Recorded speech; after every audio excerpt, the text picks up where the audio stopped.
remaining. Gonna ban something, Trent? Have the players connected? 5 seconds. What? Yeah, no, we're good. Do us in. I've seen a ban. NIPs. Nah, we're good. Turn to ban. Lion.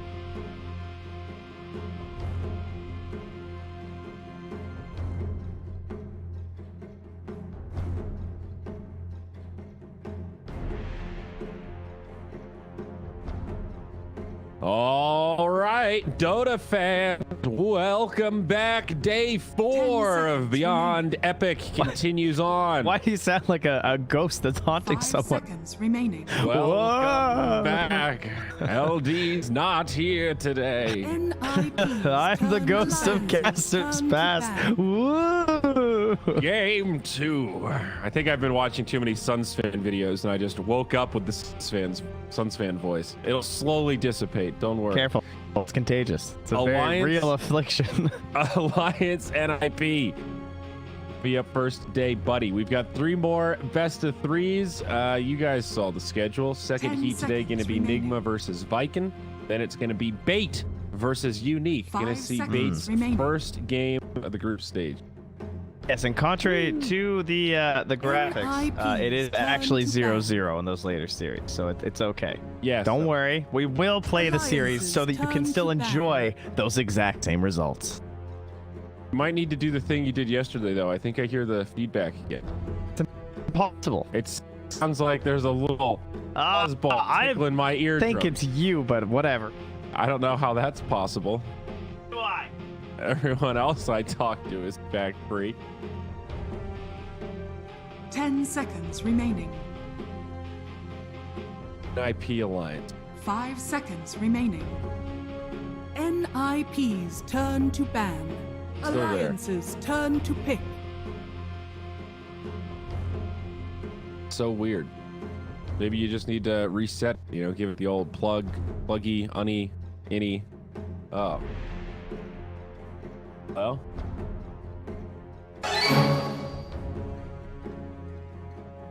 Here, just a little bit.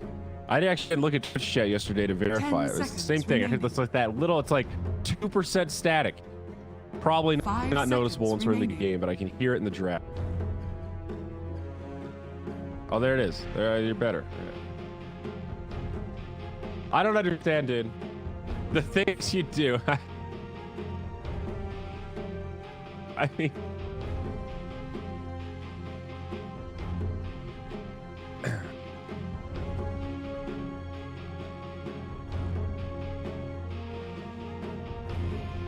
Yeah. Okay. NIPs turn to Dragon Knight.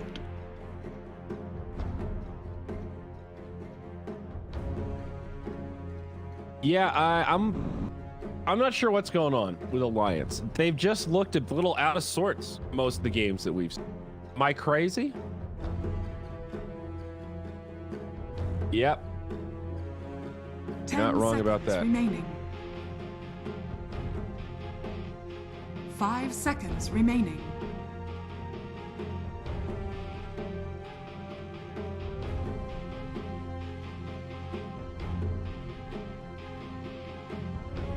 Yes. You're no, it's top 6 to make playoffs. No, you're right. Top 4. I'm sorry. It's 6 in each group. Oh, yeah, you're right. I had the groups confused. So it's, again, top 2 go upper bracket, middle 2 go lower bracket, bottom 2 go eliminated. So, Hughes was right. And we still have not seen Virtus.pro play yet. Their matches are pretty backloaded, actually. All their games take place in the last 4 or 5 days. Same with Secret, actually. They saved all the Secret games days we're not casting. Thanks, Blaze.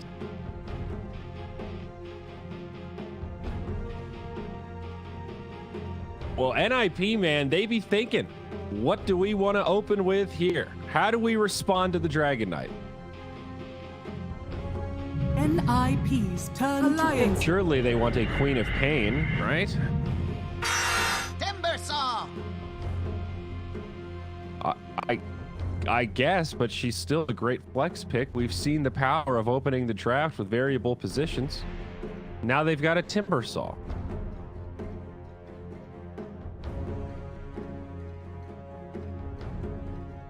Ten seconds remaining. 5 seconds remaining.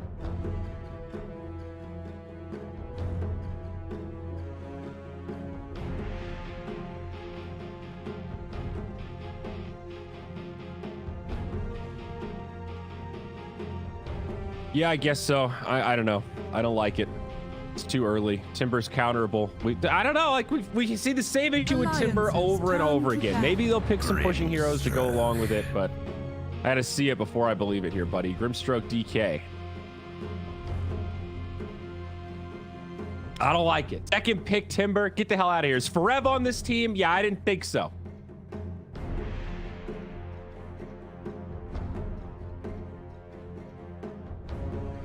Ten seconds remaining. Yes. 5 seconds remaining. Let me tell you.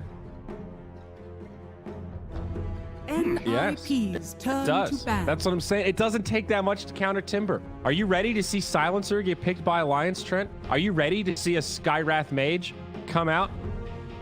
See, these are the extreme example. But as you already, it just takes one silence, a little bit of magic damage. Ready to see Lena? Huh? Come kill this Timber Saw? 10 seconds remaining. I didn't expect to see a second pick Timber. It's our last day 5 casting Beyond seconds Epic till the playoffs. I got my curls looking good today, and now we got to watch Timber Saw in game 1 and the Witch Doctor. Apparently not. Although I like Alliance's opener. We haven't really seen much DK, to be honest. He's been every game of this tournament so far. I feel like we actually haven't cast him. Okay. So long ago.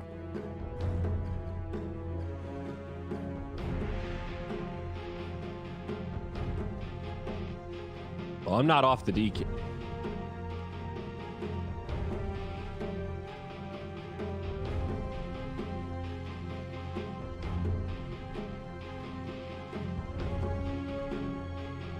We've got a pretty good amount of supports.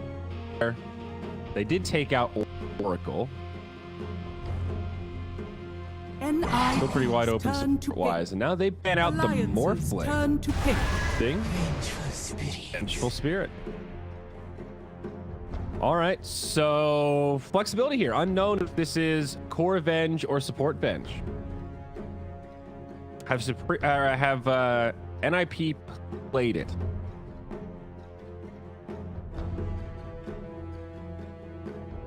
Okay. 10 seconds remaining. NIP's turn to pick. Mirana.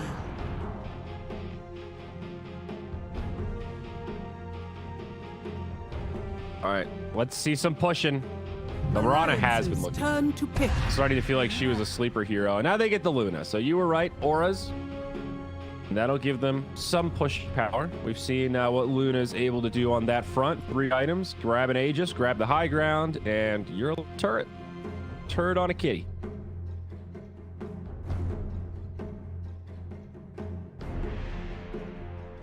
Ten seconds remaining. Yeah. 5 seconds remaining. Fair enough. Down to like a minute 30 in reserve time for this opener. So this draft feels very conventional though. Got some stuns, K team fight. You get to tie it all together here. It's a mid Mirana.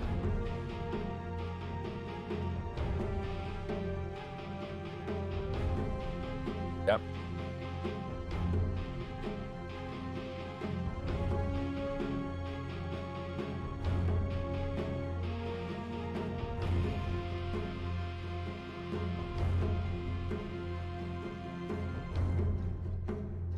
Yeah. Comes online what feels like surprisingly early, and she has a great lane presence. Hard to grab onto.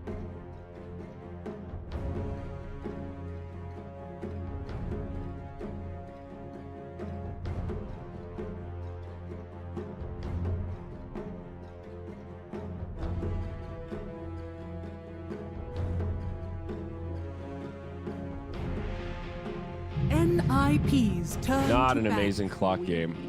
They take the quap. Okay. Curious about the positions.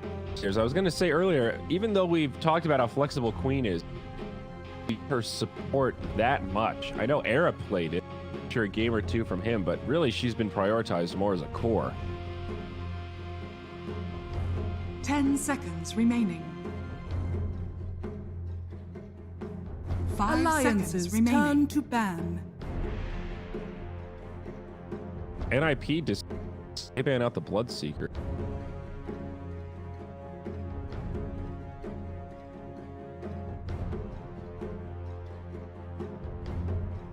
I guess it's Phoenix Venge. Also, don't really like playing against Bloodseeker. And he can accelerate real fast. I guess he comes online before Luna does. Depending on his item build, he can pressure Luna, hunt her in the jungle. Alliances turn to pick.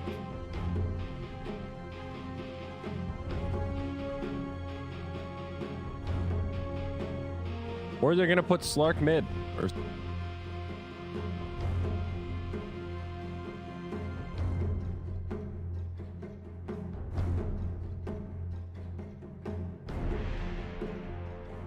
Ten seconds remaining.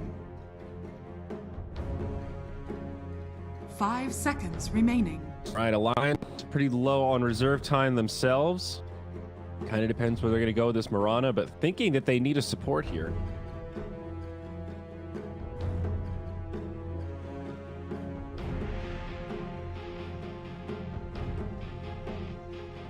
NIP's turn to pick. Weaver.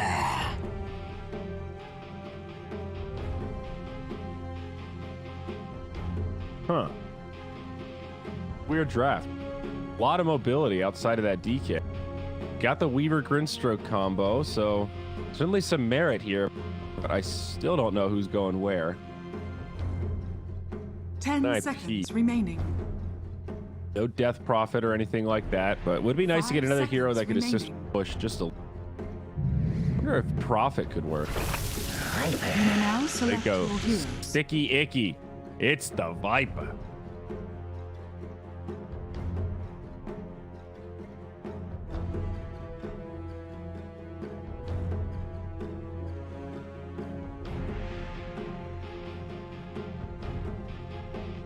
Yep. Yep.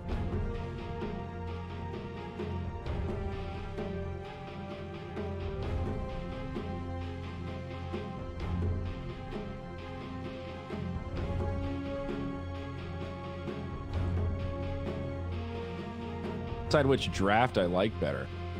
Off lane DK picked up by S4. Limp grabs the Queen, and Nico does take the Weaver. So Fort Mirana going to be played by Hanskin. 5 seconds remaining.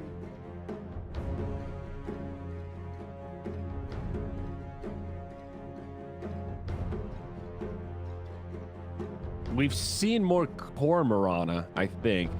That's why I'm partial to it. Just feels like this hero actually scales pretty well. And we've seen a couple games where she tries to make that big trek towards the MKB first item as core. And it weirdly feels kind of good. She gets the Demon Edge and still hits pretty hard. The build-up's not that bad. Then all of a sudden, with one item, she's a pretty intimidating hero.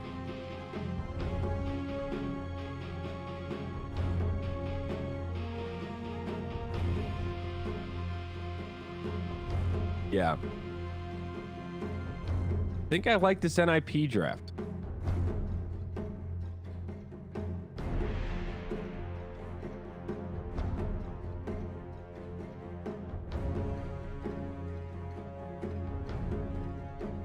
Yep.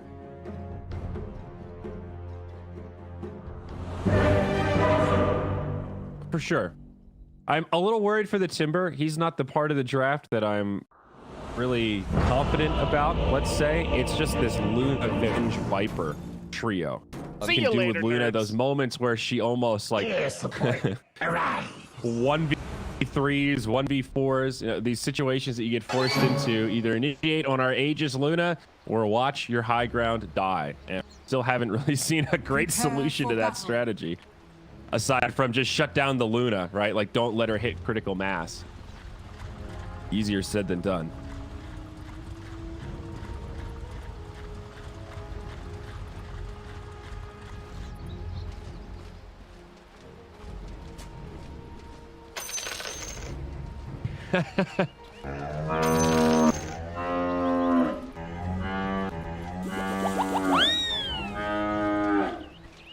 See you later, nerds. Yeah.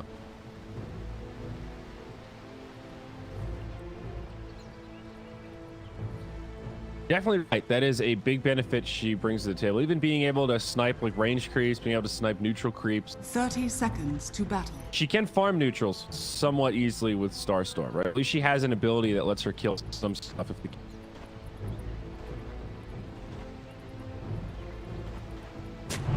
because Viper was a really good pick though. Team has a good game. I think he's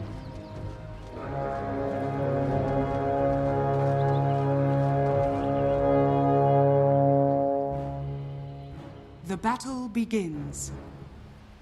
Yep. Yeah, that was a big part of it. And again, that was also back in the time when Viper was a lot different, where his passive gave him all that extra damage to last hit with. So it was a combination of you pass him, and then also he had so much more damage than you. You were just the sag queen of pain without any last hits watching Viper free farm. I think it's better now for the QoP. It's not nearly as one-sided, but surely still not a fun lane.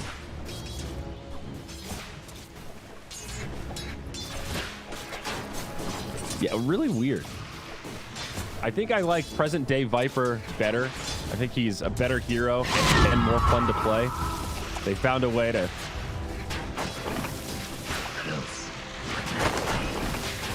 Oh, yeah.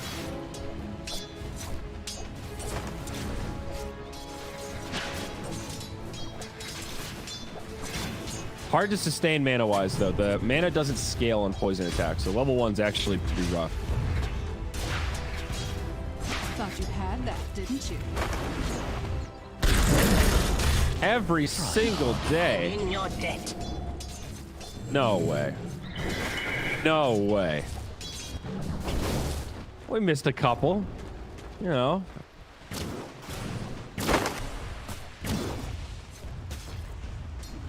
It is possible.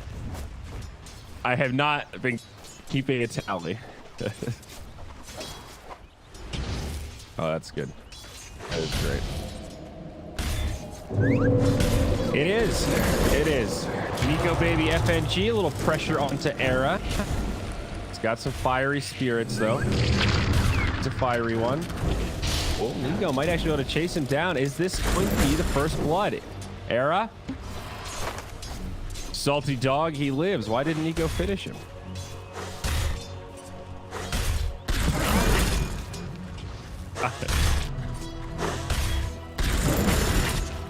All right, maybe.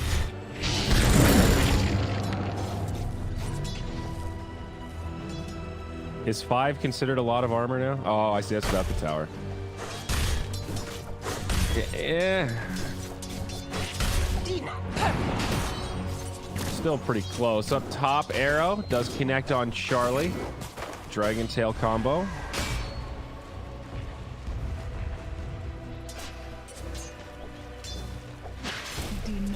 Oh. Look at this, guys. He's bringing the Dota community together with an uncontroversial opinion we can all rally behind. Are there any like die-hard Lycan spammers out there that are loud and proud? I think Lycan spammers.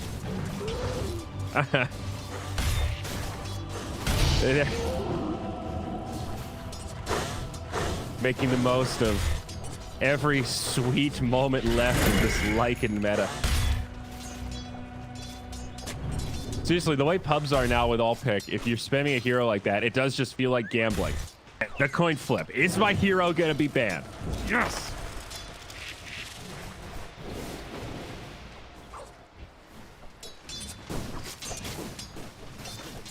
Mid. Yes. Oh! He doubles back. First blood brought to you by Monster Energy and the creeps of the Radiant. They sure are. Green, just like you, Monster. The beast is being unleashed. No NIP pennants. Oh, what a bummer. Y'all should have gotten into Dota 2 just a little sooner. What a big opportunity there.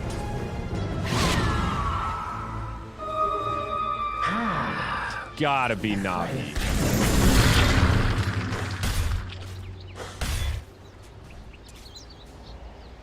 That's true. I was thinking at first like Navi has maybe ridden the momentum a little better since the old days, but I don't know if that matters. All those pennant sales were pretty front loaded.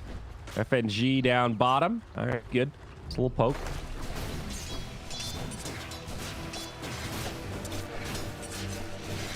All right, that's a good call.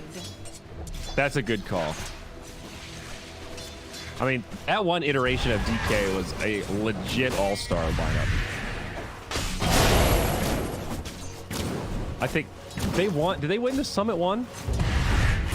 That crazy DK. Into a corner. FNG dice, yeah. You're not wrong. That is maybe one outside of some key international moments. That's one of the most iconic Dota memories of like the reverse all kill, 3-0 to 4-0, the best of 5. Top tower is under attack. Oh yeah, the best of 7 rather. Yeah. God, that shit was so stupid. Guys, 3-hour lunch break.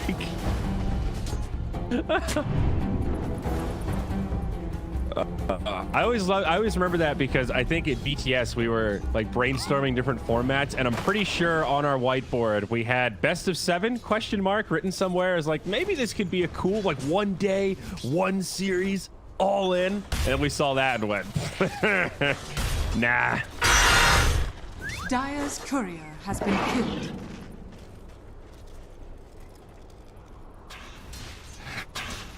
A slight bummer.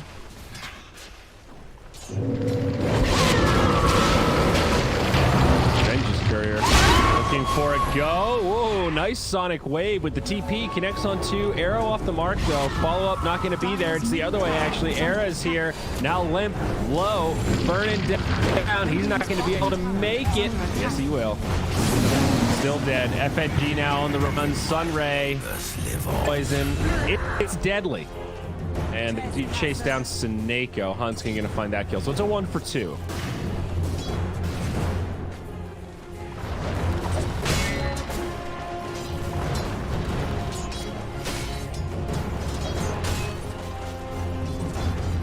It looked like such a great setup. It was just a nice sonic wave. Saber Light down bottom. Doing fine on Timber, but not rolling. He's behind the DK still.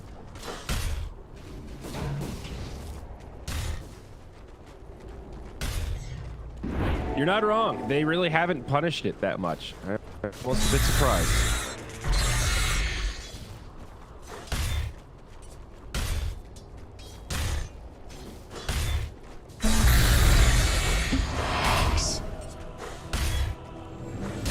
Right now he's busy annoying Nico, baby.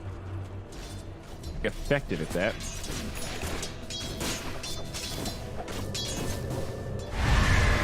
Yeah. That's what it's for. He's gonna be stunned up. Perfect.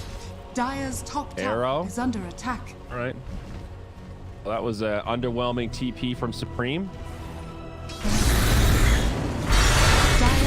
Uh-oh, Nico's going to be in trouble. The Sunray, don't underestimate it. Gets himself the Shikuchi.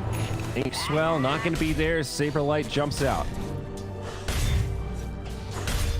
I did underestimate how effective Timber is as a counter to the Weaver Grimstroke combo. Like, we've seen that Inkswell on Weaver absolutely demolish lanes where it looks like there's kind of no answer to it other than just survive so that we can get out of the lane phase. Saberlight's got a pretty easy out, although Limp ready to shut him down. That's another nice sonic wave. This time it finds the kill though. Haste Rune looking to chase down Era. Oh yeah, buddy. Oh yeah, buddy. He wants it. The Phoenix. Limp not going to be able to get it. Oh, attack speed slows. Radiant's middle tower is under attack. Just wants to get back to lane. Hey, Haste have this weird dynamic that it's just maximum efficiency, right? You can TP gank and then run back to lane with very little opportunity cost. And if you stick around and wait for the haste rune to expire, then your opportunity cost goes back to normal. So I kind of get it, right? It's just race back to lane as quickly as possible. Efficiency, Trent. Efficiency. As a man who turns off the lights every game, I think you can understand efficiency. Saving the world one carbon at a time. Oh no, it's the Meepo whacking. Meepo! Meepo! Meepo! Meepo! Meepo! Meepo! Meepo! Meepo! I also learned that you can mute that Meepo sound. I'm protesting and leaving it unmuted. Suck on that, Twitch chat. Here we go, bottom lane. Saberlight, this time he uses the Timber Chain as they initiate. Oh, that's unfortunate. The damage to chase him down, but that setup will bring him low. Radiant's middle tower is under attack.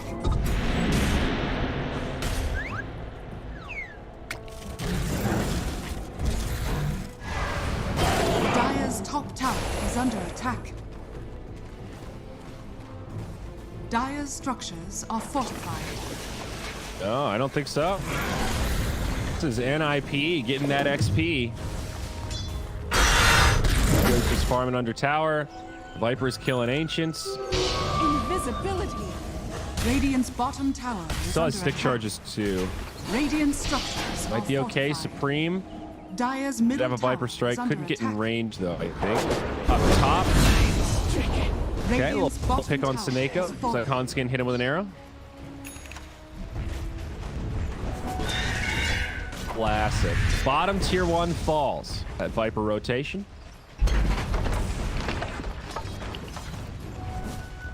EK's having a great lane up here. Luna with 38 last hits, 56 on S4.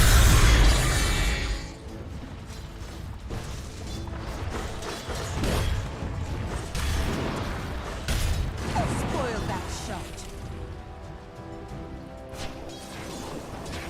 Of all the carries to recover, not particularly worried about Luna. She's still going to have a pretty fast Helm of the Dominator. More Radiant's than middle recoverable tower as she is under stacks attack. the hard camp. Oh, Radiant structures early. are fortified. fortunately, no Moonblaze to kill it, but ripening for later. There it is. Siege creep down. Hanskin. Lifting here, Trent.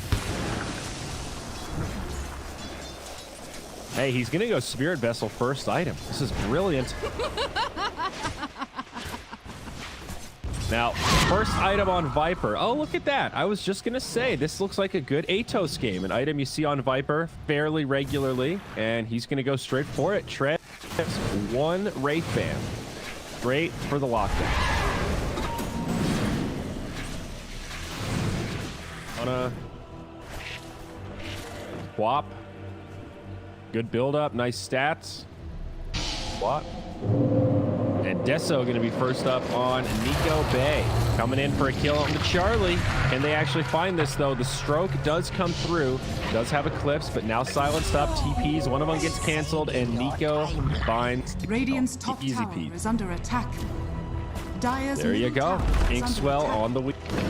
Lifted up again. He ain't limping today. Oh, sick bait from Era, dude. That was picture perfect. He's got two buffs up there, runs in. I'm gonna kill this Phoenix. Radiant's middle tower is under attack. Dire's top tower is under attack. Dire's top tower has fallen. Radiant's middle tower is under attack. Dire's structures are Yep. fortified. Radiant's middle tower has fallen. Bring it back down bottom. Yeah, I had that exact same thought. I was like, I think it scales okay. Oh, from 1.4 to 1.7. All right, you get some damage. The 360 is a lot. It's a spell. Magic missile. I don't know. Are you telling me it beats out breathe fire? I always wanted this spell to be Fire Breath. One of the rare ones that's like aggressively in your face. So go in on a Saberlight. FNG hits him with the silence, limp on the way for the finisher. They might need this pure damage to do it, and they're going to need a whole of it. Saberlight trying to make it out here. Swap from Seneko. Are they going to turn this? Grimstroke trying to slow him down with the Soulbind, but Viper's here. There's another swap. Viper Strike. He's broken. DK is going to melt. This is your classic turnaround, bud.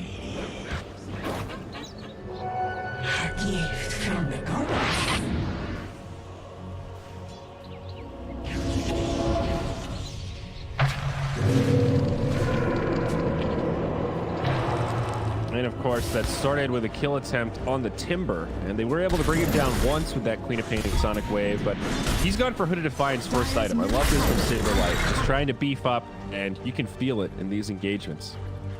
Not. Dire's middle tower has fallen. Yeah. He just has to live. That's it. Just needs to survive all this magical burst, and I don't know if they can kill him. I'm still a little shocked that NI Alliance didn't punish this Timbersaw really at all. Dire's it seems like from their top picks. is under attack. Sure.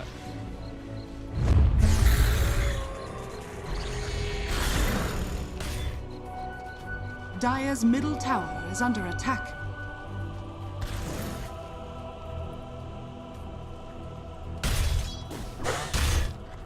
Dire's top tower is under attack. Dire's structures are I mean, fortified. Blink DK is not bad. Solid initiator, all things considered.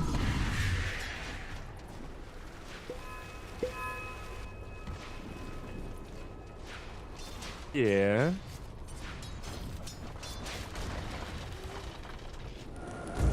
Pop. Go cutting some waves here. Radiant's bottom tower is under attack. Very aggressive positioning right now out of Alliance. Very far forward on the map. Maybe looking for a gank on Era. Not an easy target. Meanwhile, in the Radiant jungle, they find Hanskin. Looks like that Atos gets some use. Works. It's magic. Got in their heads. That might have been the reveal of the Atos as well. Dire's top tower is under attack. Radiant's bottom tower is under attack. All right, there it is. Follow up Ink Swell. Nice chain stun, and Era down. No chance to react. Seneko looking to punish. 4 in the trees. Don't know if they caught a glimpse of him. Moonlight Shadow, no detection. To make it out, Alliance is fine. It's a free pick. How long does it take to build up on the Ink Swell? 3 seconds?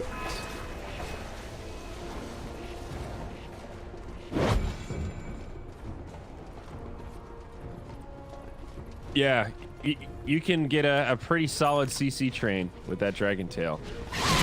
That makes it a little easier to follow up with Arrow, right? Bigger window.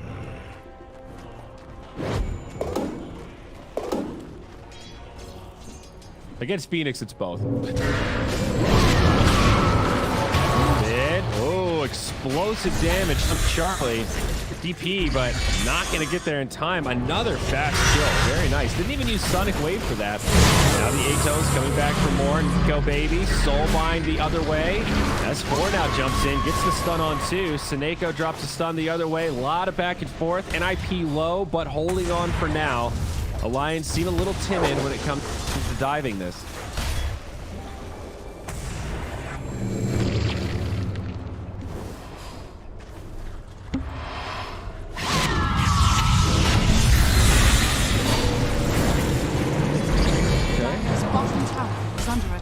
Yeah, we're seeing here, it's a little hard to just count on the Atos. It's a great starter, but you're pretty reliant still on like a follow-up magic missile or some other lockdown.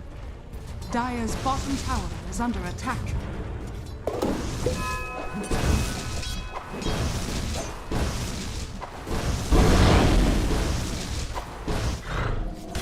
Worthy tribute. Radiant are scared.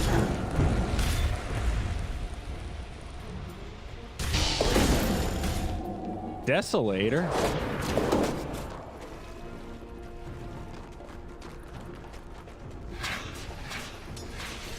A Philosopher's Stone. Supreme with the Blade Mail.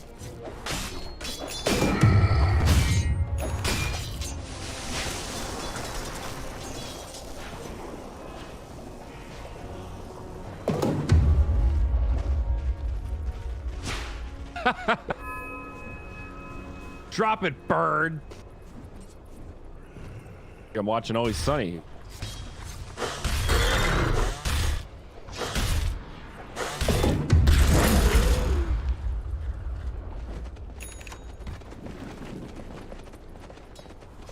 Okay.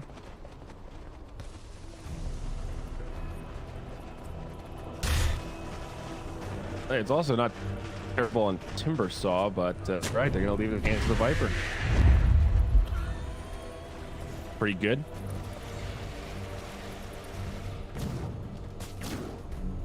Yeah, scanning. You're right. That one's kind of built for Timber. He loves magic resistance too. That's yeah. Okay.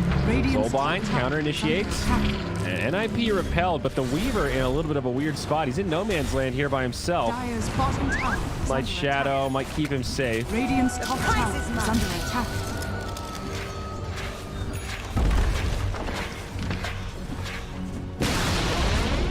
Dire's bottom tower has fallen. Orchid's also the coolest game with the Grimstroke. So a double Orchid. Bounty. Right, some detection. They've got that ward down. He runs deeper into it. Nico Baby trying to figure out where this sentry is. He will not figure it out in time. Eclipse burned, but a nice easy kill. Charlie taking credit that time.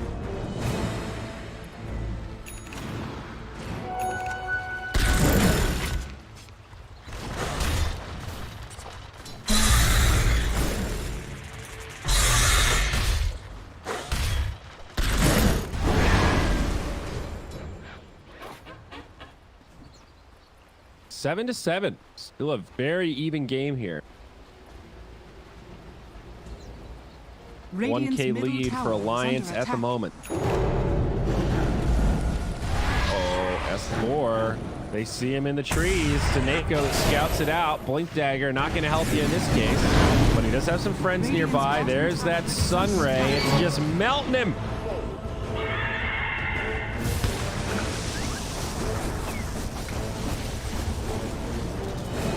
Man.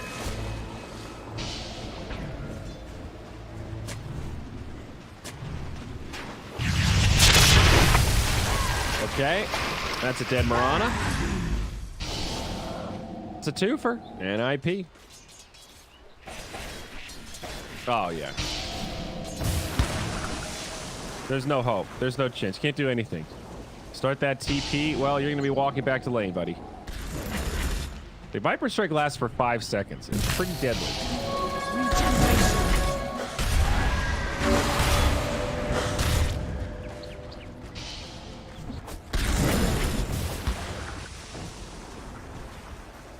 It's too much to click on. Radiant's top tower is under Helps attack. pressure. NIP, they're done mucking around. They've hit a power spike, and they are ready. Seize the day. Level 15 on Luna. Still grabbing these cast range talents. Got Guardian Greaves. Radiant's top tower has fallen. Dire's bottom tower is under attack. And Dire's bottom tower is under attack. Radiant are scanning. and they're all similarly far away. Looks like Flop is going to be the closest, but they're all working on that recipe. So a delicate moment where you really don't want to fight without the BKB. Hard to force it. This is inadvertently a perfect timing from NIP. Right. Oh, let's get a jump in. They go on to Seneko. It does get snatched. S4 grabs it. This might end up okay for Alliance. They're going to try to push forward. They need this kill on Charlie, but he's going to survive. Seneko goes down. S4 loses the Aegis, and now the fight continues. They're trying to chase down this Luna, and they will get it. On the other side, Supreme now in trouble. He's going to get brought down, and a stun onto Era. This is Alliance's fight. Might even get a full wipe here. Saberlight going to be hard to kill, and he will Timber Chain out.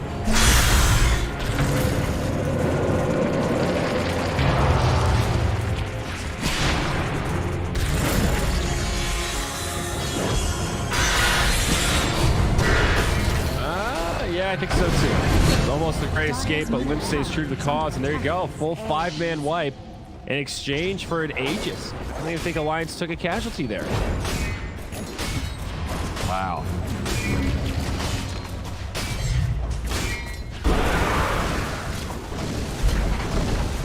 Dire's middle tower is under attack. Dire's middle tower has fallen. Dire's bottom tower is under attack.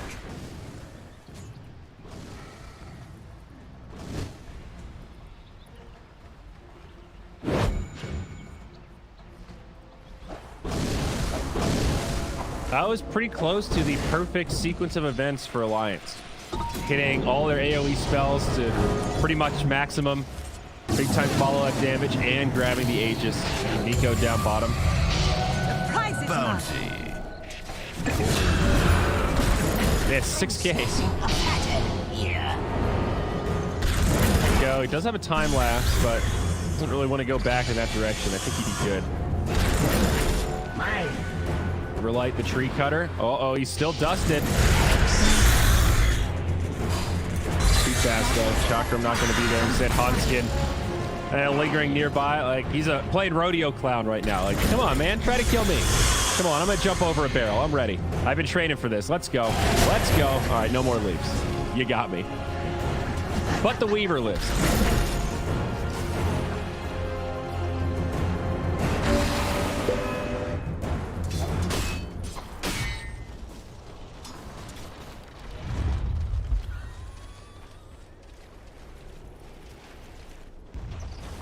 Radiant's bottom tower is under attack.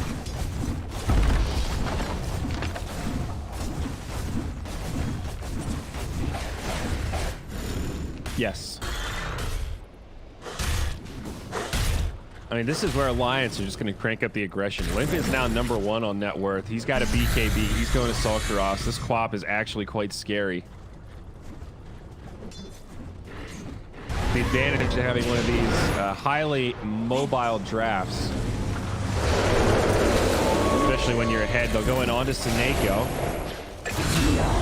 Going to survive this one, and the rest of the team sounds the retreat as Alliance press forward.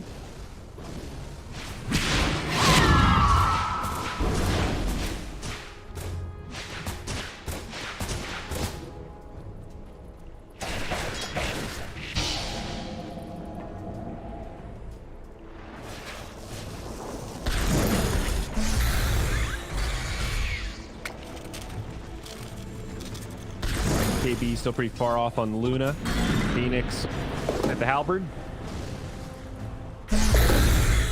Hex will be a big deal as well. Timbersaw Are scanning. getting fairly close.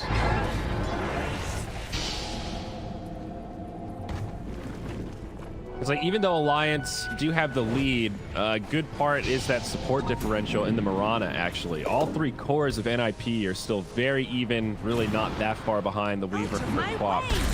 Kind of an odd farm distribution right now. Dire's bottom tower is under attack. Dire's structures are fortified.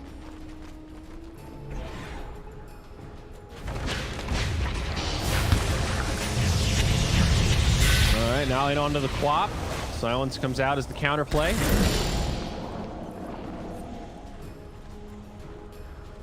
Nice, just walk away here. Oh. Dire's curry. They really are. A game of chicken. S4 says, I'll bite. Let's make it happen. BKBs get popped. Viper's still on the front line, but now the Soulbind's there. No retreat for the Venge. Viper trying to press forward. Damage on the Hanskin. It's like Alliance are just trying to get out. They drop the swap this time. BKB caught by Nico. He takes a Viper strike, but now has Spores in. They kill Supreme. Hungry for more. Era does get off the egg, but BKBs get popped. They're trying to focus it. Big time damage. Era does go down, but they lose S4. Now the Sonic Wave the other way, and Seneko falls. The Eclipse just doesn't do enough damage. It's a 2 for 3 favoring Alliance. Maybe they can get Nico Baby here. This would be a big kill. Does not have the time lapse, and there you go. Things get leveled out. Ends up being an okay fight for NIP. FNG, 1 hit for 3.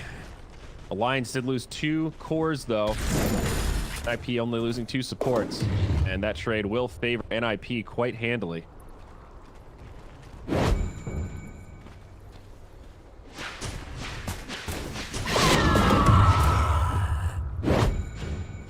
Radiant's middle tower is under attack.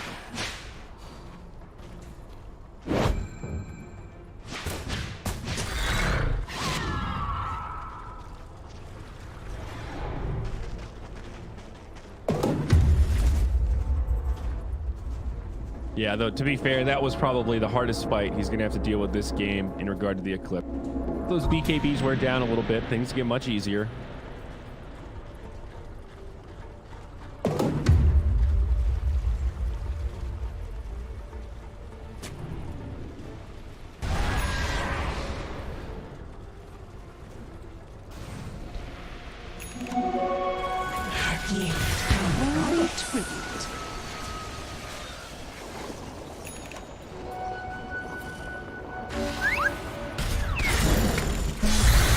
Although, I think Alliance just plundered both outposts controlled by the Dire at 30 minutes.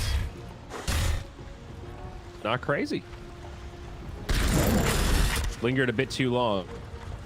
Yeah, the bounties ended up going even, it would appear, 2 for 2, but missing out on experience certainly does hurt. You can see it on the graph if you pull it up there. Just a nosedive now going back towards even. Top tower has fallen. No, it's really just a gold lead for Alliance right now. Limp. Oh, that's a swap. BKB still under tower. Griffiths come out. His team is rotating. It's a Sonic Wave, but he could still be in trouble here. Saberlight try to chase him down. And on the other side, Supreme with the wraparound. Moonlight Shadow, they're going to need some detection. BKB now used by Nico Baby and Supreme. Alliance just back up, separated from their Queen of Pain. I guess happy that she survived as they lose that bottom tier 2.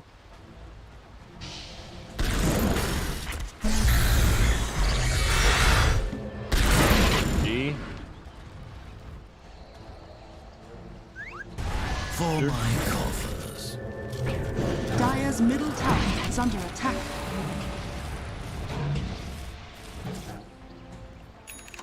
Limp's still very farmed, though. Already another 1,700 gold.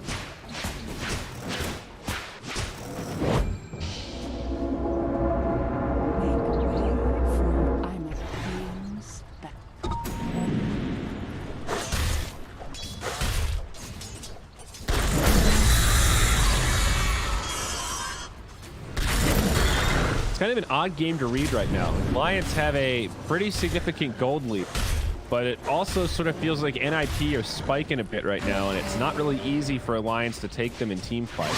So we're seeing this song and dance. Like, Alliance are only fighting if they get that really good initiation, which is understandable, but it's like they're struggling to really press their lead. They are going to move into the Roche pit now, but NIP right nearby.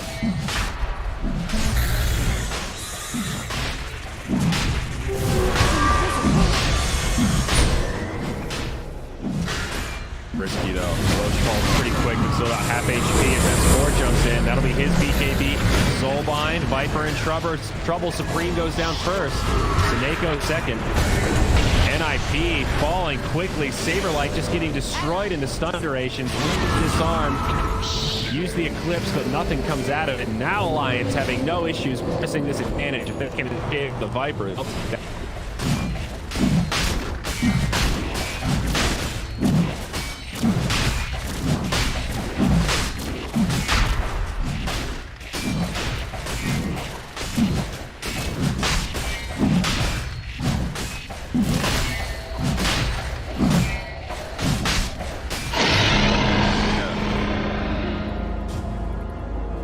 I'm starting to understand this alliance draft a little better. Like at first, I was questioning why they didn't punish the Timber harder, but it just took a while. Once you hit this certain point, it's hard for Timber to really abuse anyone. Like DK's tanky enough now that you're not super scared of the Timber, and everyone else that he wants to jump on can just run away from him. You've got no way to lock down Limp, and he still doesn't have the Hex. And now weakness of the Timber, it's just being exploited a little bit later on instead of during the laning phase. It's working quite well for Alliance right now. Dire's bottom tower is under attack. You can even see it in Timber's case. Yeah, he's 1, 3, and 5. Like he's been. Yeah, he's not dominant when it comes to hero kills. Right, that's what I'm saying. Like he's just running around kite very effectively. Yeah. I love it when there's a coin flip on a neutral item. We're all gamblers at heart, I guess.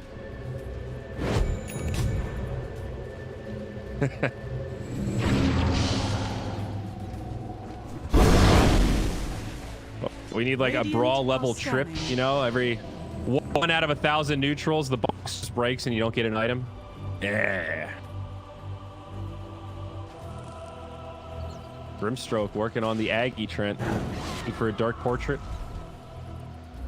Vanish. Dire's top tower is under attack. Go B, Cream, that's the BKB. S4 there with the follow-up. This is a level 3 dragon now. He's hyper-struck. Era with a freaking egg in the back. The Lions trying to outrange, but Limp gets swapped in. All through BKB, but not enough follow-up. Another swap. Now the Hex, it's been completed, and Limp actually goes down. Nico falling quickly. Stream survives, but just now falls. He's broken. The prize is mine. Not have BKB though, and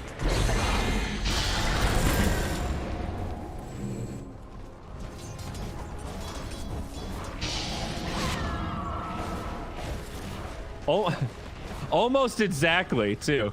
It was a fight just like that. There was a couple of picks. Okay, maybe we could close, and then yeah, you can't do anything with it.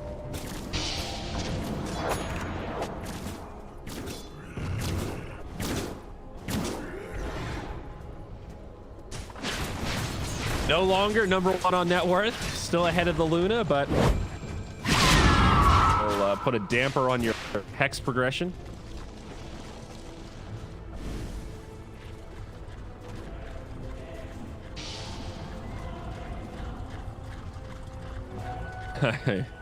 Okay. I think NIP were pretty much on the defensive. They used both their swaps and their egg to kill Limp. There wasn't much gas left in the tank, dude. The NIP were already looking for an excuse to get the hell out of that fight. The All-Near are going to be next on Nico, baby.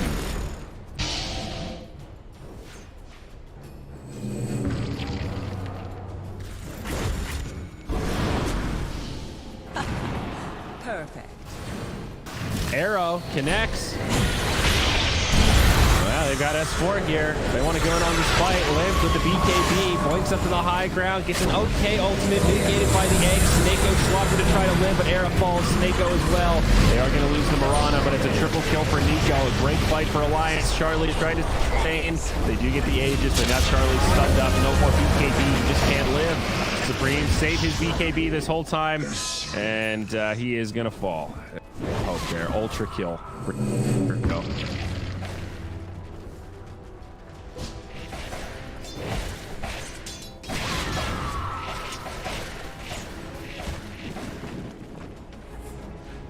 Dire's bottom tower is under attack. Dire's structures are... I don't think yeah, the game doesn't end here.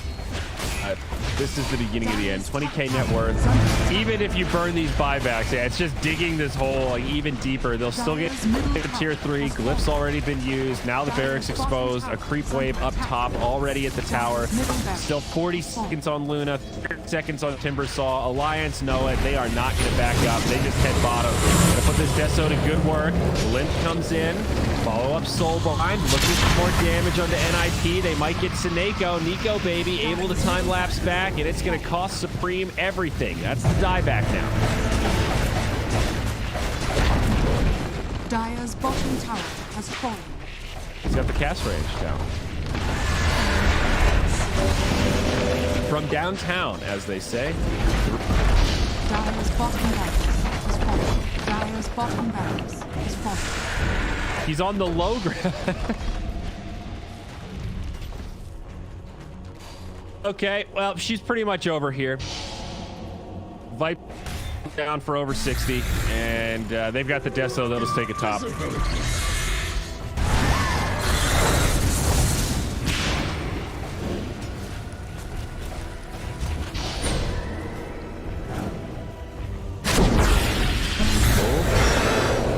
They want to try to set something up. They go on the Grimstroke. They find this kill, but a big Sonic Wave might set up for a good fight for Alliance. S4, BKB on. He's going to jump in. Bold. Seneko getting low. The Timber Salt juiced. Cut in half. Alliance with the game plan. Coming in stride here. 30-17. The GG will be called. TZ Alliance S4 keeping the team here in game number 1. S4 is a grinder, that's for sure. He's a value guildie. Well, speaking of numbers, my friend, we're not going to get a score screen today because it looks like the coordinator has fallen back on its broken ways. So apologies, ladies and gentlemen, but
It's all about humanity. About humanity.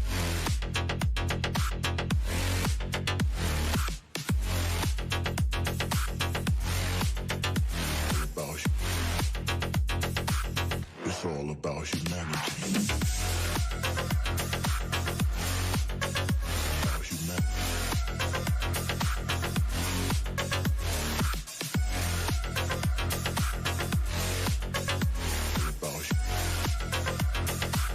It's all about humanity.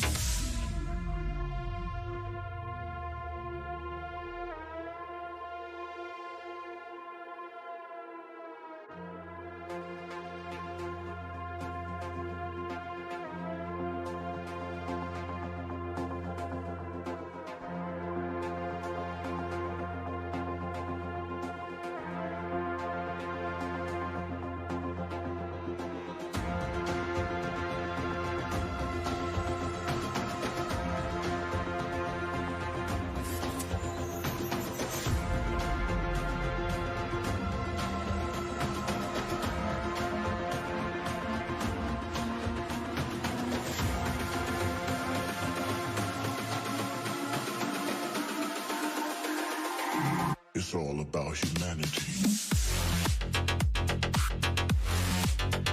About humanity.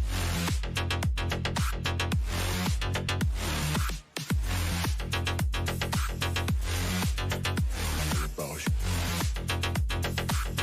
It's all about humanity. About humanity.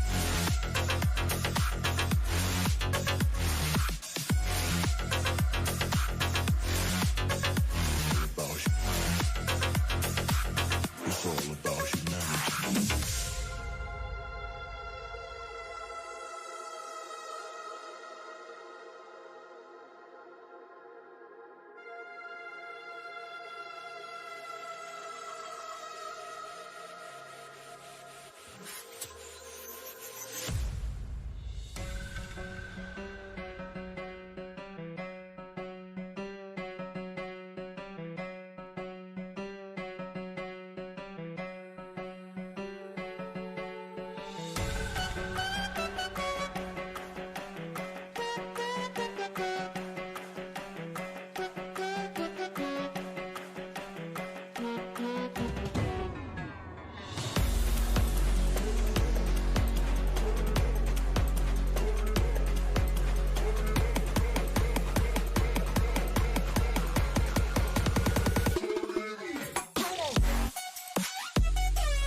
NIPs turn to ban.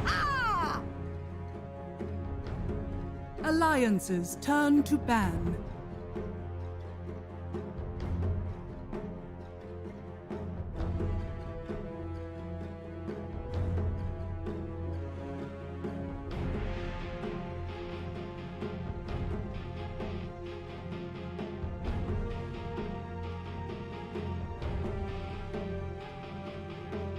Seconds remaining. Slowly fell off to the point now Snapfire has felt forgotten about, 5 borderline seconds irrelevant. remaining. Yeah.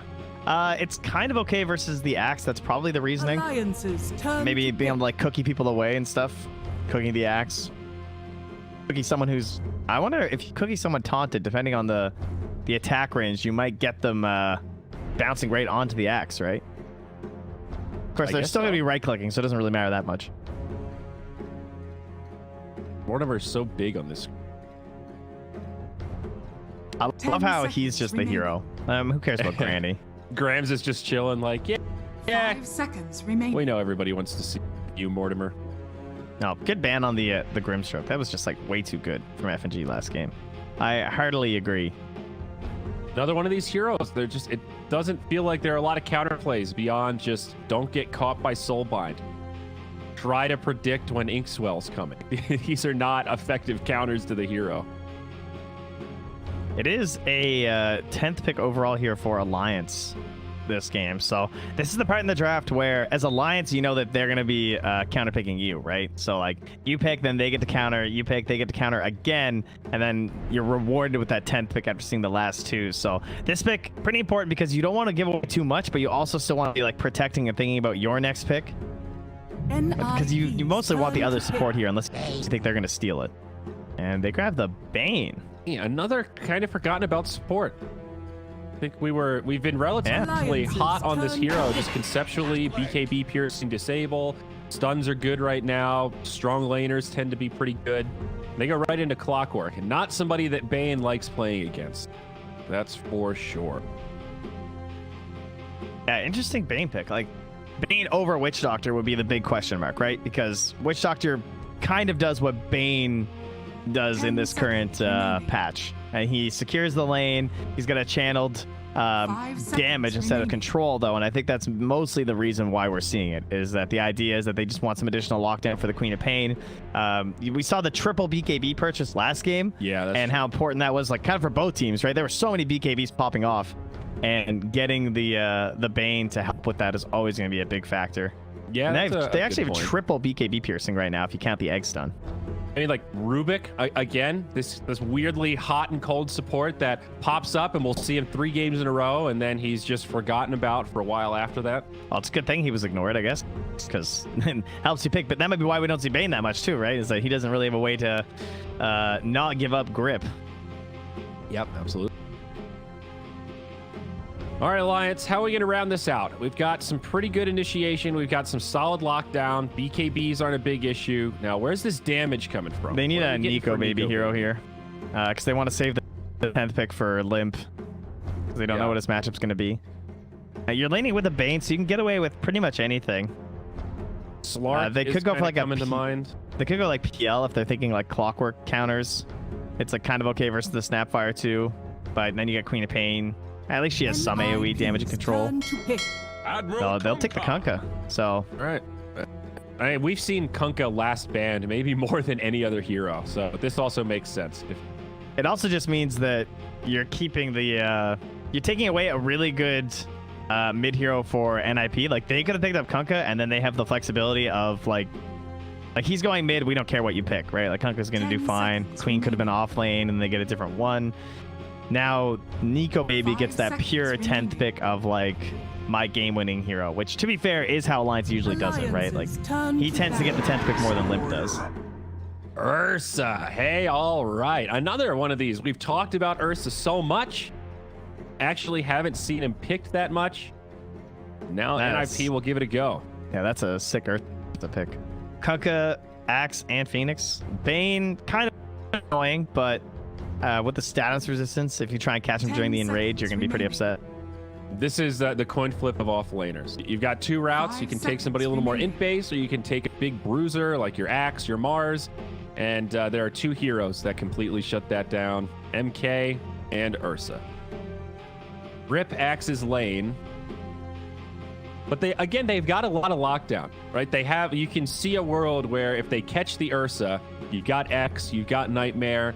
They've got a lot of follow-up to actually take him down if they can catch him somewhat isolated. So some decent options. Necro. Oh, right. What's the max damage of Fiend's Grip? Max damage is 1290 without the talent. That's a full duration channel. What is that, 5 seconds? Yeah, but the reason why I'm thinking of is the stats resistance on the Ursa, right? 5 seconds. Because it speeds it up. But it doesn't speeds it up, but you damage. get all the max damage. But he also has the 80% damage reduction, so it's basically just going to be like kind of the same, I feel like, you know? Like he's going to take way more damage with Fiend's Grip, but with the reduction, then it's not gonna be that impactful. So it should be fine. Turns Fiend's Grip into a regular stun. Yeah, kind of. Okay. Yeah. Got it. It's kind of funny. It's always weird the stats resistance, like some of those abilities, right? It's kind of like the Phoenix too, where you take a lot of the burn, but with the reduction on Ursa, it helps kind of mitigate that, quote unquote downside to the stats resistance. Sure, absolutely. Alrighty, NIP final ban. This is kind of a tough one to call. I don't know what Nico wants this game. Of course, they will be able to react. I mean, when I think Nico Baby, I think Morphling, pretty annoying. Faceless Void and SlarluK he likes, but with the Ursa, maybe not as Ursa concerned. kind of stomps SlarluK. Is that not a good matchup? It completely depends on your own team's control, right? And as well as the saves on the side of Alliance. I would say this game, SlarluK would probably be okay, but I don't know if he'd be like my first thought. SlarluK Morphling were the first two that came to mind for me. Yeah, Morphling stands out, but I'd like to see the last hero first. So what do we ban, though? Maybe just a comfort pick. For whatever reason you really don't want to play against that Weaver again, that might be something Alliance are considering. That would be fine. Weaver's pretty annoying versus Ursa, right? It's kind of the same as the SlarluK in terms of like the control. NIP's turn to pick. And they take out the... Oh yeah, the one we mentioned before with the clock. I kind of forgot we even talked about that. Oh, but there you go. Okay. Also very good counter Arc Warden. So Yes. the double value there. Arc Warden. Well, the most mysterious hero in Dota 2. He is the alien that was dropped off in the Dota 2 universe, and we still don't know much about Arc Warden, but They did not have a lot of time here. 10 seconds. I think they're just gonna Weaver or Razor maybe.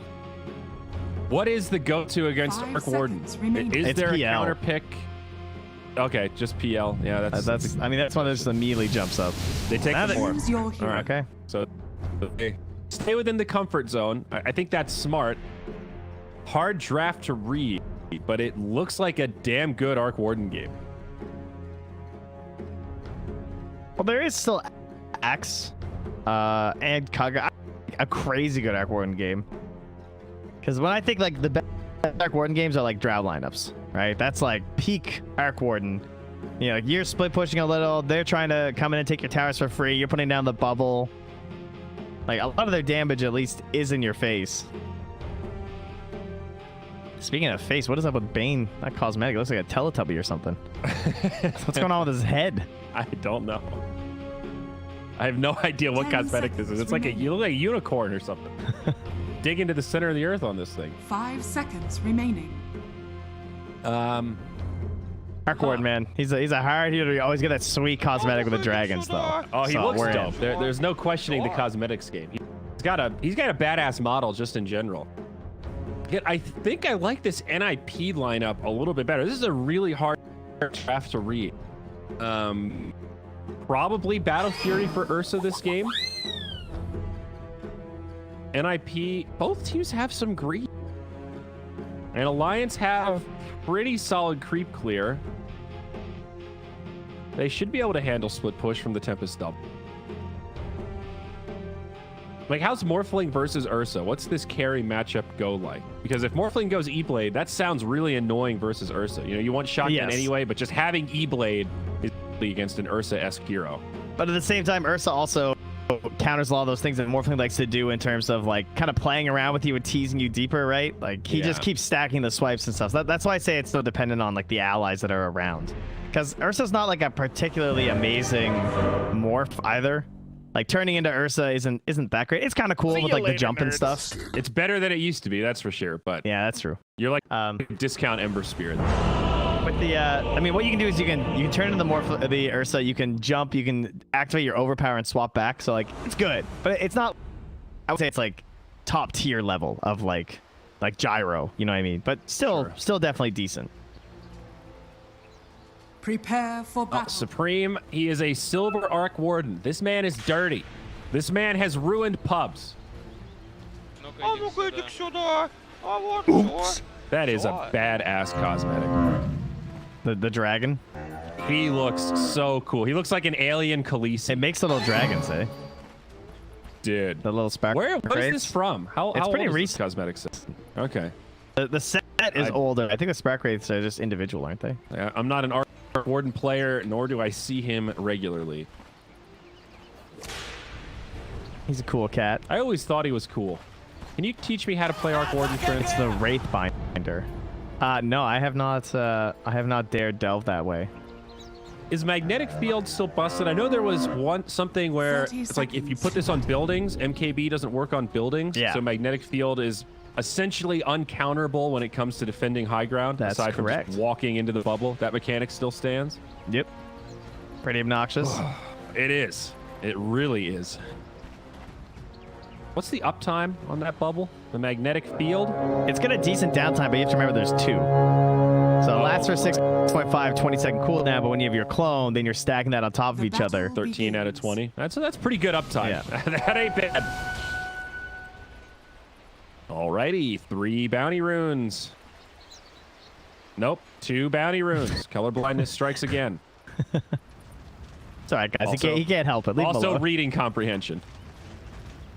But you know what throws me off is that the bounty text is in orange, and it's the same orange as Saberlight's color. That bounty text needs to be a different color. It should be unique from all of the hero colors, Trent. Gress. Yeah, I can't tell if it's slightly different. I feel like it might be. Well, But I'm really bad at differentiating colors. welcome to the Not club, great at my buddy. skill set. Oh, nice, Snako. So, Urza Snapfire lane. This was one of the ones that popped up a little bit when the hero first appeared, because everyone's like, Yep, hey, yep. Cookie, bear stuff seems pretty good. Yeah, it reminds you a little bit of like what Grimstroke Ursa likes to do. A little bit different, maybe a bit more diverse, but turns out bears do like cookies.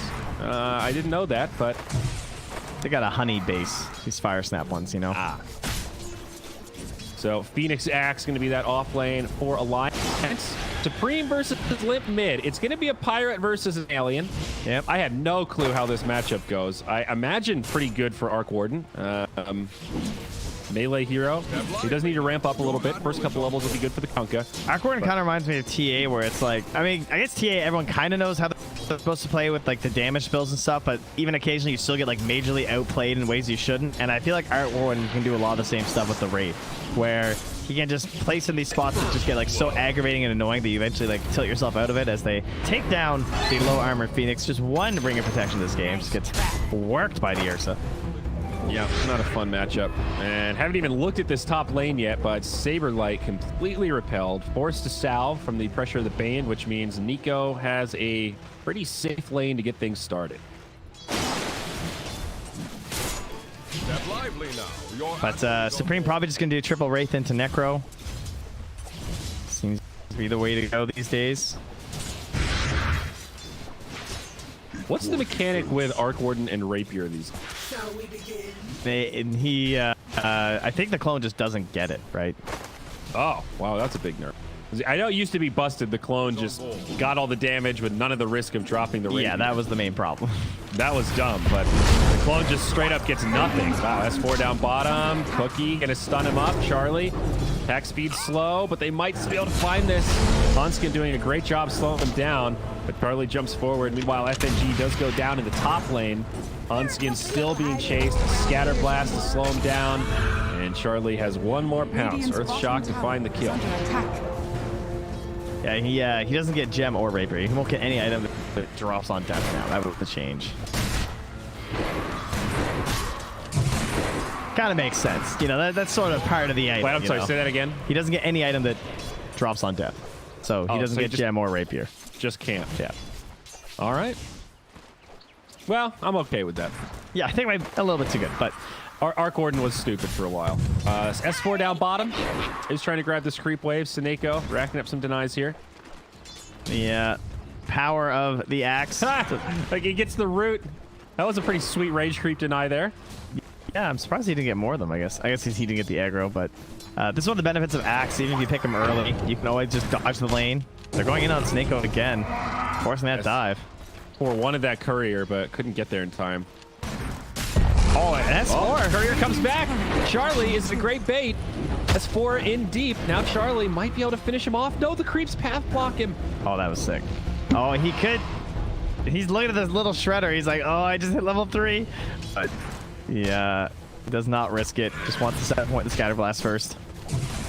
Lil Shredder. That's a great spell name. Yeah, that spell has been nerfed to Is under attack. a whole lot of nothing. I mean, another one that I remember the debut of Snapfire. I remember feeling tanky until Snapfire showed up to the fight. Yeah. Now I'm probably just gonna see the 1 point for a while, I would guess, on the Shredder once the egg comes out. That'll be it. Yeah. It is nice though that they're able to pick the Snapfire in a synergistic lane combo and also as a counter pick to the feet. Some of our mid Limp having a fine old time. Has to spend a little bit in terms of his regen and whatnot, but now he's up to the bottle and the bracer. He's so tanky. Like, and he also did get the rune too, so that's obviously going to help a lot in terms of this matchup. So tanky, and he hits so damn hard. One bracer, 79 2 right now. Of course, Quelling Blade on top of that. FNG only level 2 on the Bane up top, but Nico Baby having a pretty good lane ahead of the Ursa right now.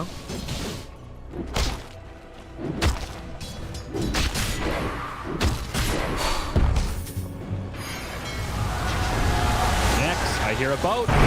They're on the Arc Warden. Liv winning this lane has an XP advantage, but there are rotations. Radiant A little. Oh, that was nice. That's a pretty nice combo with the Clockwork. Does not have power cogs right now. Yeah, Again, also here. Arc did not stick around for any potential plays. Torrent hits Seneko. Ooh, the uphill miss. Gonna have to burn Icarus dive. Does knock off the salve. I don't know if it'll be enough for the kill though. Now Hanskin and Limp about to be punished. NIP find one. And I think it's gonna be two. Hanskin brought down by the Clockwork. I wonder if they thought Supreme went all the way back to base or something there. It's same time up top. Saberlight falls. They got the 2 points brain theft. Gave him the suck. Gave him the adaptive.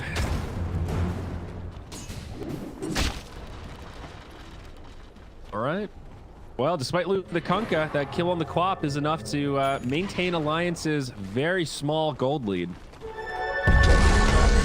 S4 still on the run down here. It's like every time I see him, he's running away from creeps. P. That might not even push out. They're gonna catch it in time. Oh no, Ursa didn't report. Go Baby, the leading farmer. This is the dream start for a Morphling, pretty much. Yeah, it's Saberlight looking like a off-lane Queen of Pain too. He's just been, and with the rotation of the Clockwork, he's just kind of clinging near the bottom of the cores alongside S4's axe.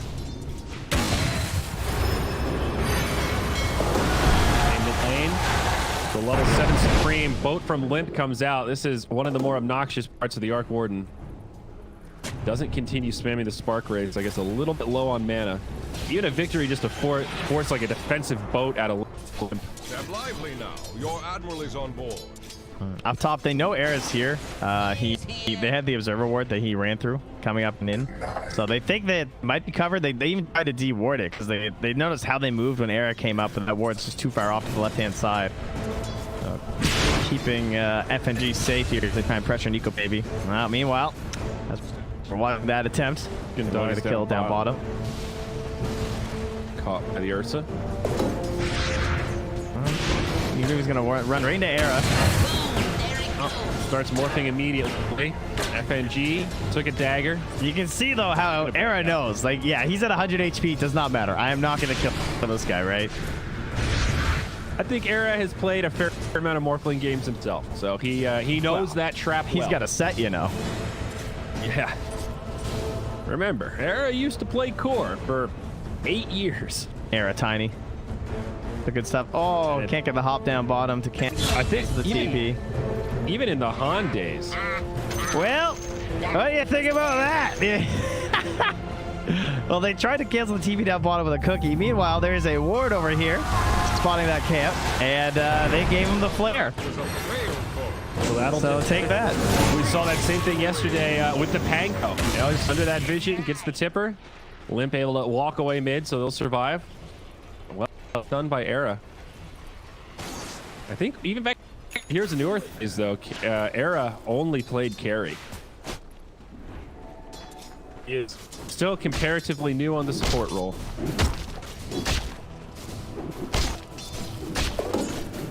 Back Fada. Where's Fada, man? Dire's middle tower I need to is see some under Fada gameplay. Speaking of people who did a good job transitioning to support. Is Fada teamless right now? I think so. Unless I'm unaware of something. It's very What's his likely. last update? He was on Alliance, right? And then he got removed With for the 3-3. his recent squad. Yeah. Kind of shocking. Yeah, I remember that. We were all kind of, oh. So far, so good, though, because they're winning this series. So Sure are. life moves on for Alliance. The win continue. Bit of a slump right now, but they're already one game back towards the W's. And 10-minute bounty, or outpost, rather. Fire. Charlie comes back in. So that's He gets Cookie. damage on the limb. Give him the cookie. A little scared, essentially. Boat does fly through. Another pretty defensive. Neko gets chopped by Oh, Charlie. And meanwhile, in the top lane, They stole the outpost, so there was no XP there for Alliance. all right, maybe worth the death. Frame rotating up along with Saberlight. Try to put some pressure on the Nico baby.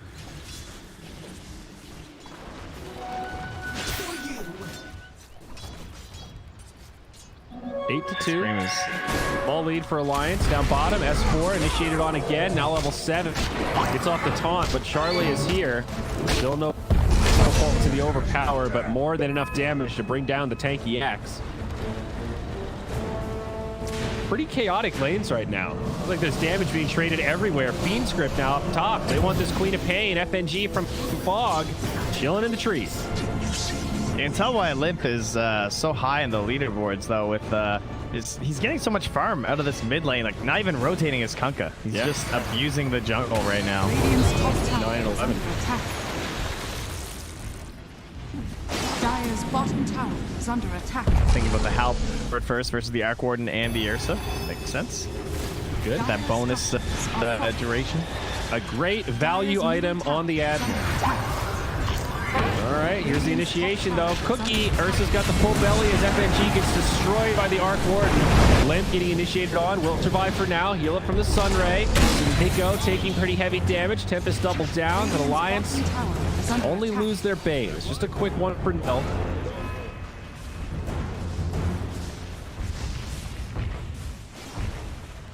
Moment where Arc Warden is peeking a little bit. So how fast that Bane died. Yeah, not surprising they want to hold this mid tower, but I don't know if they can. Radiant's Losing this bottom versus tower Arc is Warden under seems pretty awful, though. Go baby, surviving for now. Pretty slow siege on this tower, but they've still got the siege creep, so that'll help him out. Hey, FNG Nice hits the deny. deny, though. Very nice. Making the best out of a bad situation, that's for sure. Invisibility. S4 just farming that whole time. Actually almost gets the tower down bottom. Pretty darn close to a trade.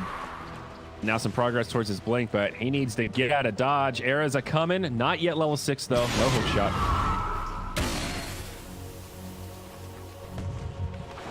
Yeah, Nico Baby, though, now just going to kind of play the mid lane and maybe go back and forth with the farming. Dire's top tower is under Bit attack. rough losing that mid tower just because like the way the clone is gonna be moving around from here and up in, like might be seeing a lot of smokes into this area too if they try and hold it at all. Ursa not going Battle Fury. He actually stopped off for drums and now straight into Basher for these early value items. I think with an Arc Warden that kind of makes sense, right? Like, you know, he's gonna be doing the big carrying. And Supreme actually might skip over his Necro. Usually I've seen him go for the Necro 1, then into the Mjolnir and everything, but maybe just feels like he's kind of into the jungle right now anyway and doing fine. Scanning. Already working on that Mjolnir even. Maybe also Necro into Axe Kunkka doesn't feel quite as important. Potentially, though, we've seen the Necro as such a key tool just for farming. Yeah, you know, yeah, tanking it's camp, definitely a pushing out primary waves. farming item, there's no doubt. Radiant's middle That, tower is under attack. I don't know. I'm a little surprised as well. S4 repelled, Saberlight. Slowing down a little bit, both teams focusing on farm. 10-3, but it's Alliance that have been farming better. Radiant's bottom tower is under attack. Kunkka's actually pretty far ahead of the Arc Warden, about 1k net worth right now. They're There's Yeah, no he's slowing down Limp. Lively now. Your He's not admirals risking it on by going for kills and like putting his net worth on pickoffs like a lot of Kunkka players end up doing, which makes sense because usually they're like the role of the hero, but it seems that NIP are so laid back with this lineup, like they don't really have the Radiant's top ability tower is to under attack. go much further than tier 1 towers right now. Like it's not the best lineup for smoking. They definitely could, I think, with like the Queen of Pain and the Clockwork and the Snapfire, but they just got the level 6s, so we'll probably see them get a little bit more active now. And Okay, as I there's say the that, smoke. they're gonna send Limp too. On the hunt we go. NIP with a couple heroes grouped up in the top lane. They are ready to intercept. No Queen of Pain and no Axe for the skirmish. There's that combo. It's off onto Charlie. G finds a nice nightmare as Air was looking for the initiation. That is a 6 clockwork now. Hook shot. FG styling. Gets the tower denied. Sidesteps the hook shot. DP.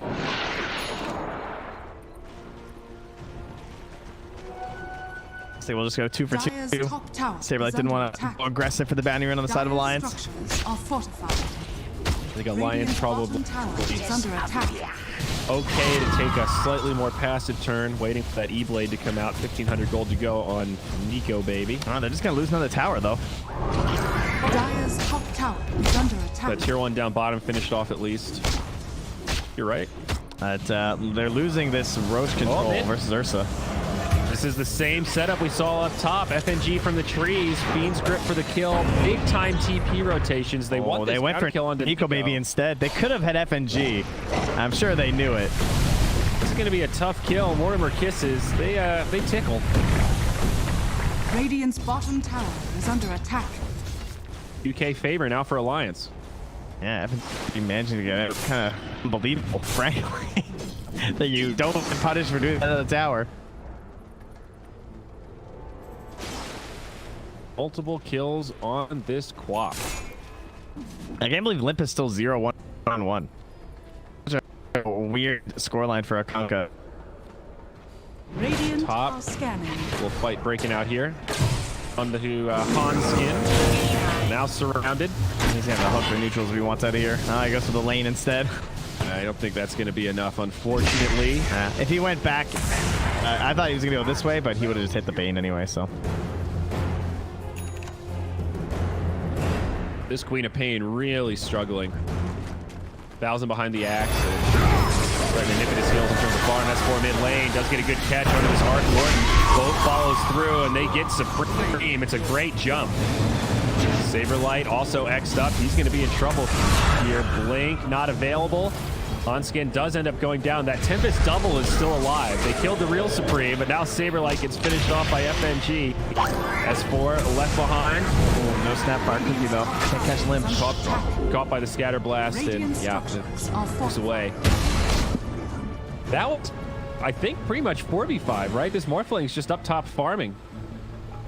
So a 2 for 2, but I would say that benefits Alliance. Also just slowing down the momentum of the Arc Warden. Not a hero you want to die with at this. Yeah, we'll probably see NIP relax a little in terms of like this sort of aggression into the fights. They just want to take this whole area up here, ward it up, and try and sneak a Roche with this Ursa. Once he is the basher, then they can just kind of win any fight if he gets a good bash. Trent, can I say this hide playground thing? Why does the little button to show the playground cover the net worth tab? I want to hide this thing and look at my net worth numbers, and now it's covered. Why doesn't it just go down here? Why don't you just show it and mute it? Well, because then it's in the middle of my screen, and then I can't see what I'm looking at. I can tell you why, because usually it's just from when you're playing Dota, and there's not usually a big net worth bar there. Well, yeah, but you're telling me Valve didn't think about the spectators when they made this? Hey, did you lose that little ability to click on everyone and see their stuff, by the way, up top? Because I don't see that anymore. Like, everyone's like magic and stuff. What do you mean? Oh! Remember our network bar was a little that lower, is gone. and we could see all of it? Yeah. Was that? I guess that was intended just for playing, not for watching. Yeah, I guess they patched that one out. I thought it was intentional, like, Well, considering it moved the net worth down, I kind of thought it was too. huh. Yeah, you're right. Unless it that's did. server related, which is possible. true, kind of like how we saw Dota prediction, the Dota plus win probability, just Although it's working. punching itself in the face. Yeah, it's working today. It's hanging out around the middle. I would agree. I think the Roche, as per usual in Dota, especially in pro matches, is going to help determine a lot of how this goes. Just not only because it forces this big 5v5 clash, but you're able to move it into the next objective. Wait! Go wait! Nico baby thrust his arm from the grave and said, "Stop, Limp. Don't let them go." Not ready. Trent, this coffee's running right through me. How long you think this pause is going to be? Oh, jeez. Just go. I'll help the people. Put it on the Ursa, though. I hope he targeted you guys on the Ursa. See, this is what happens. See, he gets all overexcited because he talks the whole time during the break, so he doesn't go use the bathroom, and then he has to pee in the middle of a game. You know, you got to be a wise caster, much like a wise traveler. You got to, every time you see a bathroom when you're on the road, guys, you got to go for it, all right? You don't want to be stuck when next at 200 miles and you got to pee. You don't want to be that guy on the side of the road everyone laughs at. Radiant's top tower He's not a has wise fallen. traveler, they say to themselves, mocking you as they drive on by, exhaust fumes in your hair, then you stink, you're back in the car, it causes a fight, your whole relationship falls apart. Just be a wise traveler, all right? Don't ruin your life. Now, where did he put you guys? See if I can find your little camera. Back. Oh, you're back. Wait, who did you have them follow? When I came back, it was still on Ursa. It was kind of good. centered mid. All right, nothing happened. Don't worry. It's fine. You did excellent work. Perfect. And just in time for the Roshan. Ah, Yeah. yeah, so much better. That having to pee while casting's like the worst thing. Radiant's But middle there's tower the is easy. under attack. Perhaps they could find a fight. Now, the last time I said, there's no way Alliance can fight this.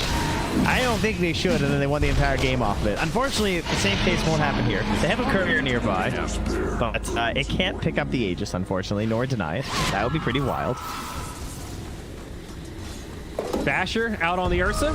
So alongside the E-Blade, two big items. And Aegis in the hands of Charlie. Step lively now. Your admiral is on board. Your Admiral is on board. Imp Claw coming out now. Let me see these items. What do we got? Essence Band Ring, Brace. Imp Claw, Van Brace. Oh, yeah. I like the Band Brace. That's a tier 2 item. All right, Air's got the ping. He said there's an axe here. Now they see the Bane, so he knows there's at least two here. He probably thinks there's a lot more. Smoke pops. Hey, swing and a miss. Charlie's still in though. He finds S4.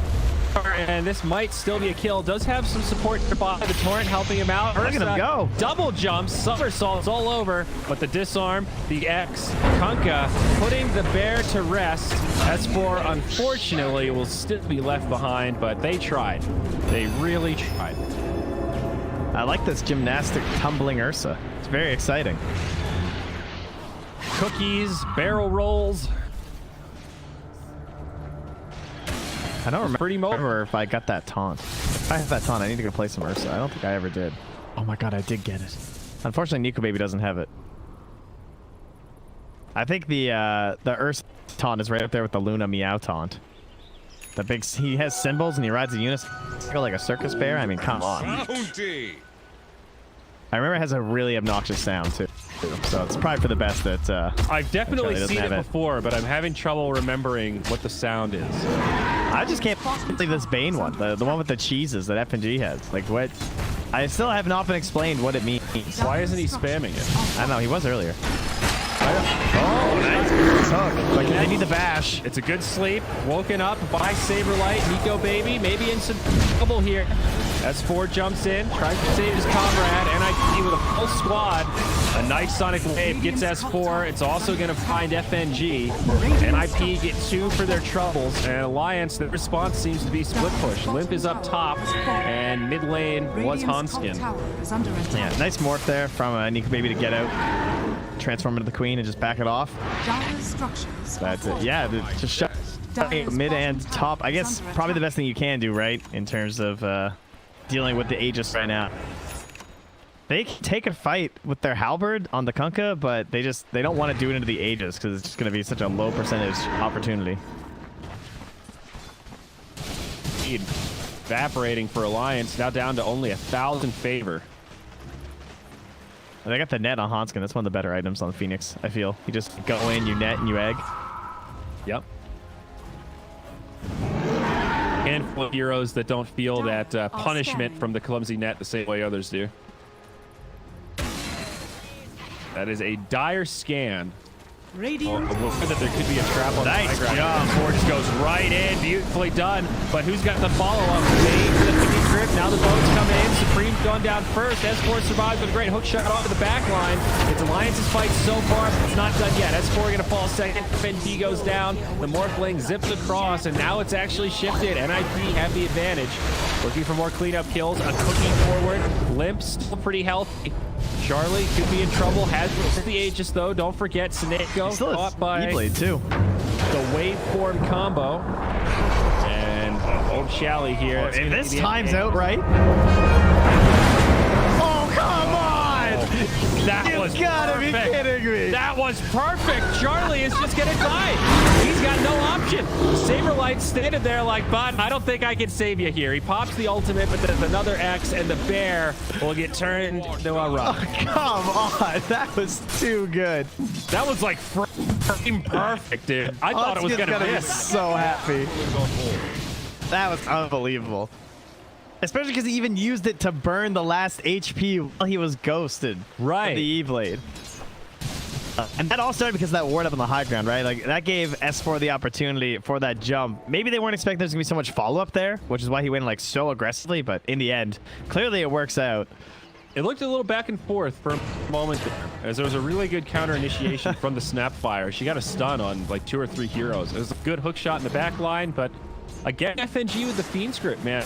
He is sneaky with this Bane. I gotta check when that happened. That was too good.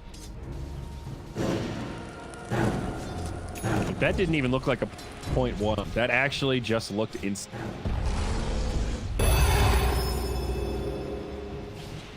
Ursa looking at BKB now.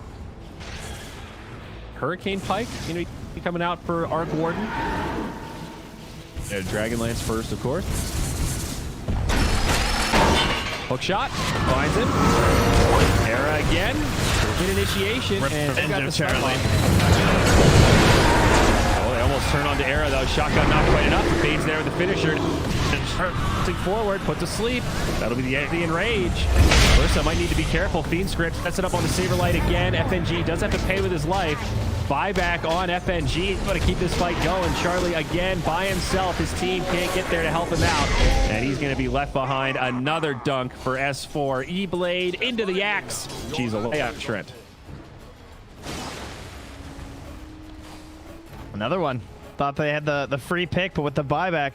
Radiant's middle tower is They under keep the chase attack. going on to Sineko. Real pog Radiant's moment. middle tower has fallen. I just watched the replay of that super. At all bothered all over. Yeah, I was actually just looking at the combat log, and I don't even understand. He got the stun debuff like instantly. I have to look at it again later. I didn't even have time to digest it, but that's unbelievable. Like, we often joke about, man, I want to see that fight again in slow motion. I'd like to see that one in the we need the ultra slow. SFM. Yeah, the ultra slow. There's no time. But there's more Dota to be had. You're not wrong. Supreme. Oh, the Tempest double dies. Hook shot misses. This feels like a perfect game for the Torrent Storm. This item is just growing on me so much. I remember I was casting with the cost the first time I saw this. I was like, is this like, you know, is this good? A lot of players doing this? And he was talking about how, like, in a lot of his pubs, he's been seeing it, and Hacker was starting to go for it. And there's some don't want to buy BKBs. It is so gross. It's just, Yeah. like, Ursa's going for it, but until he has it, it's just so hard to play a team fight. It's just such a weird spell where it's so big and so random, but also so easy to use. You know, like, it's Yeah. pretty mindless for the Kunkka player. You hit the button and the whole screen just explodes around you. Egg up top. The walk away here to get off the Fire Spirits. Yeah, I agree. It's been growing on me as well. I don't think we've seen a game where he's gotten it and we've been like, oh, that didn't do anything. There's something to be said about randomness versus pro players, too. Like, The unpredictability, like they're just like so robotic sometimes to how they react to stuff because they just know how you're going to play. FNG though, Fiend Script turned back the other way. Look at this guy, hook shot will connect, but S4 and Limp are there to try and follow up. And Rage is already down, Mortimer Kisses coming out. The magnetic field is there, Hanskin trying to burn down Charlie. It's gonna be close and they will find it. Nico Baby joins the party, but a quick buyback. The clockwork in the back time to get out of there. Isolated. He should go tap Nico doing the same thing the other way, battling with Supreme over the magnetic field. There needs to be a battle this, and he gets put to rest. That was oddly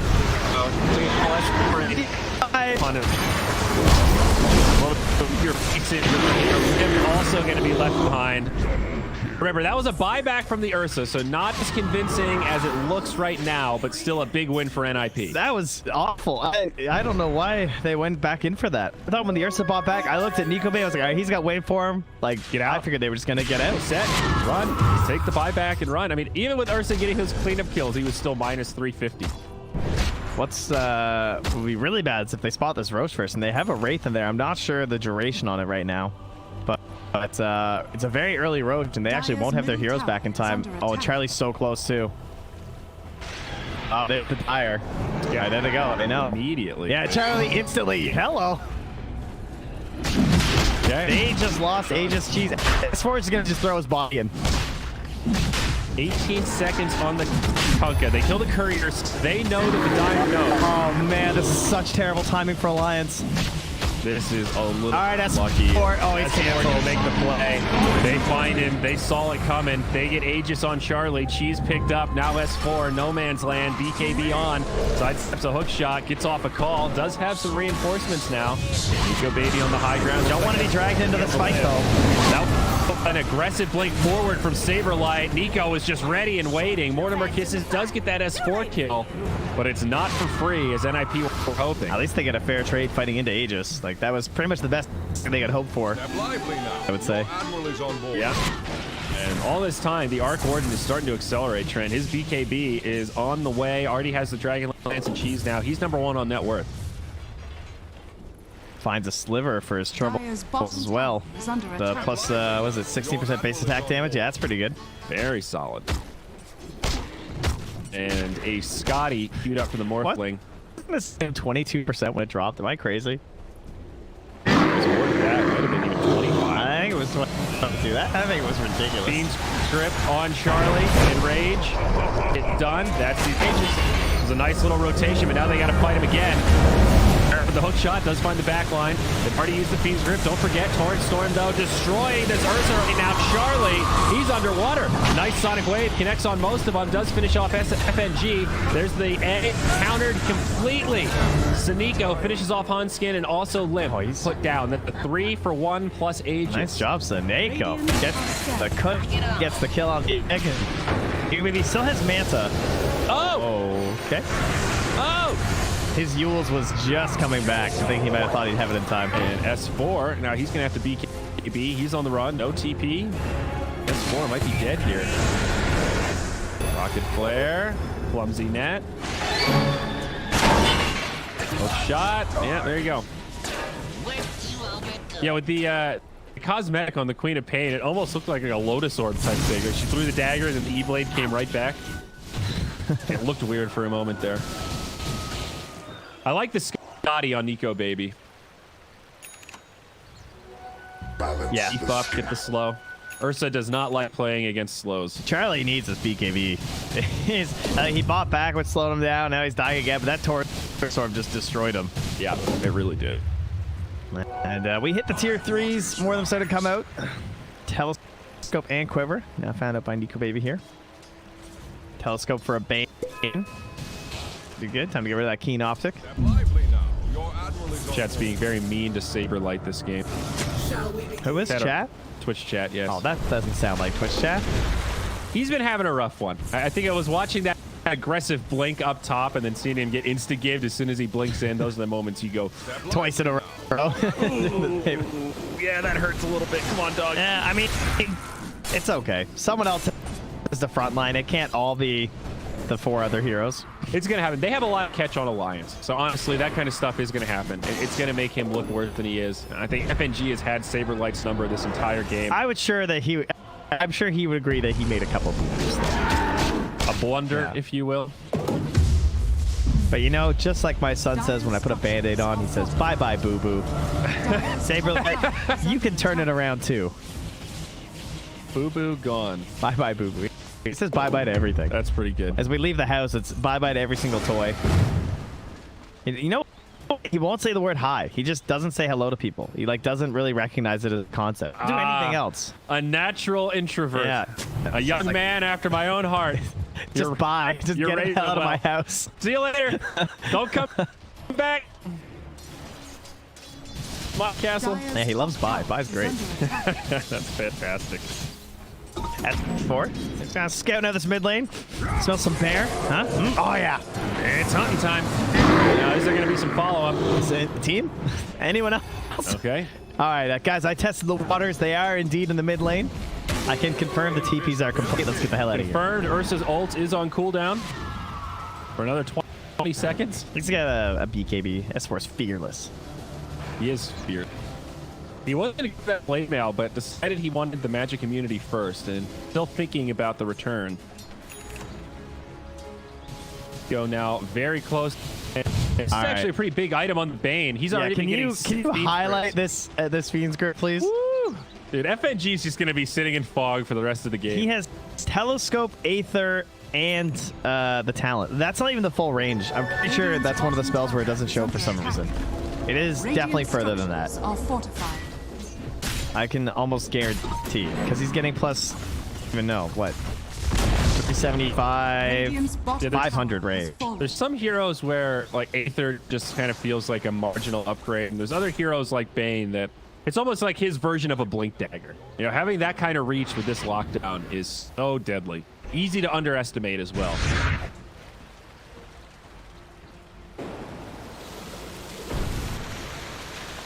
Things quieting down a little bit. Gold is very even. The Lions had this pretty solid lead that has now expired, and we're back to a 50-50. Dota Plus has actually given it back to NIP 55-45.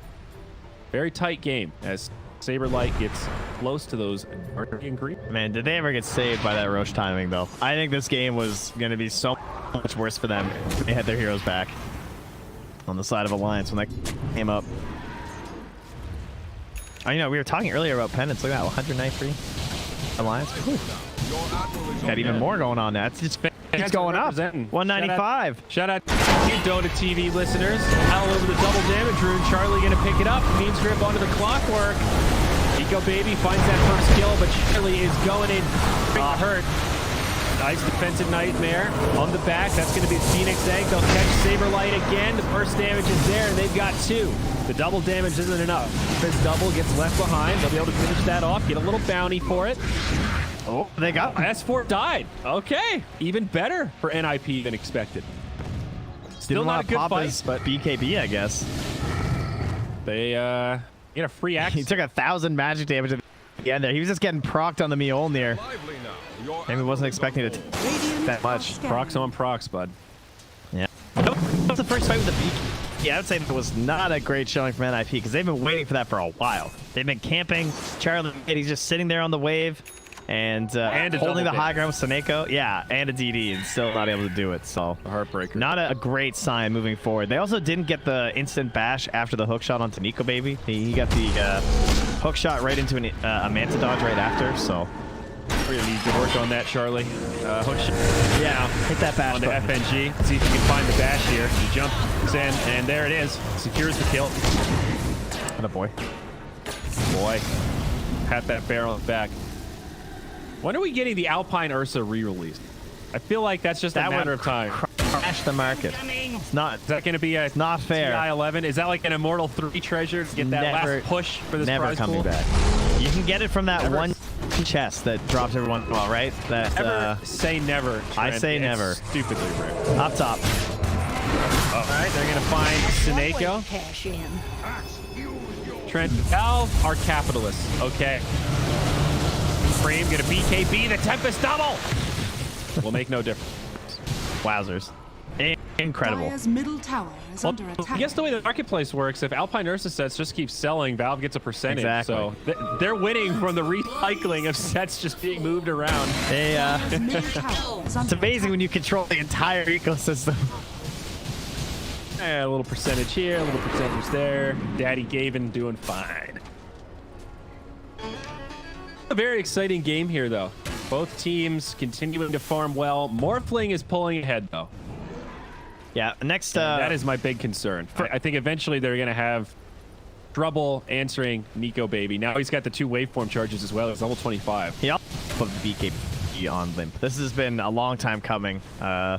And he started out really fast with the halberd, and then even the Ags was at a decent timing, but since then it's been a pretty slow build up to the BKB because a lot of the farmers are back on Nico Baby being dead, so he really needs this 10-seconder. Dire's bottom tower is under attack. Tier 2 up top, goes down uncontested. Tier 4 item. Okay, what the heck was that luck? I mean, I know it's ancients, but damn. Prince's knife. Oh, no, it's still bugged? Knife? Dire's Check. structures are fortified. It was one of those ones that didn't work on Arc Warden. I can't remember if it got patched or not. Is under attack. Like it doesn't work on either, or it just doesn't work on the It double? just doesn't work on the Tempest stuff. I think it got patched. I remember Buddy made the big old list on Reddit. It was that. That just sounds like a straight bug, not a working intended but broken on Arc kind of thing. Roche is up, by the way. Pressure Shard up for the taking. Ursa gets put to sleep. Roche still at about 50% HP. He's going to jump out. BKB by Nico Baby. He jumps onto Supreme. Charlie actually laying in the right clicks as well. That's the Tempest double that he's manned up on S4. Finds the real Supreme. Hans low. A very messy fight as they lose FNG. Immediate buyback there, but Charlie on the run. He's going to go down next. And now, I don't know if NIP can sustain this. They are going to have to buy back. Meanwhile, up top, like Clockwork. Trying to go up against the bit, and he's going to get put down. Buyback there. Oh, save it! Like it's the Queen of Pain. Nico Baby didn't see it. Off Nico. That's huge. Now they're going to get FNG. There's no buyback on Nico. Now the rest of this fight is going to turn in favor of NIP as Limp gets chased down. S4 trying to get the Phoenix.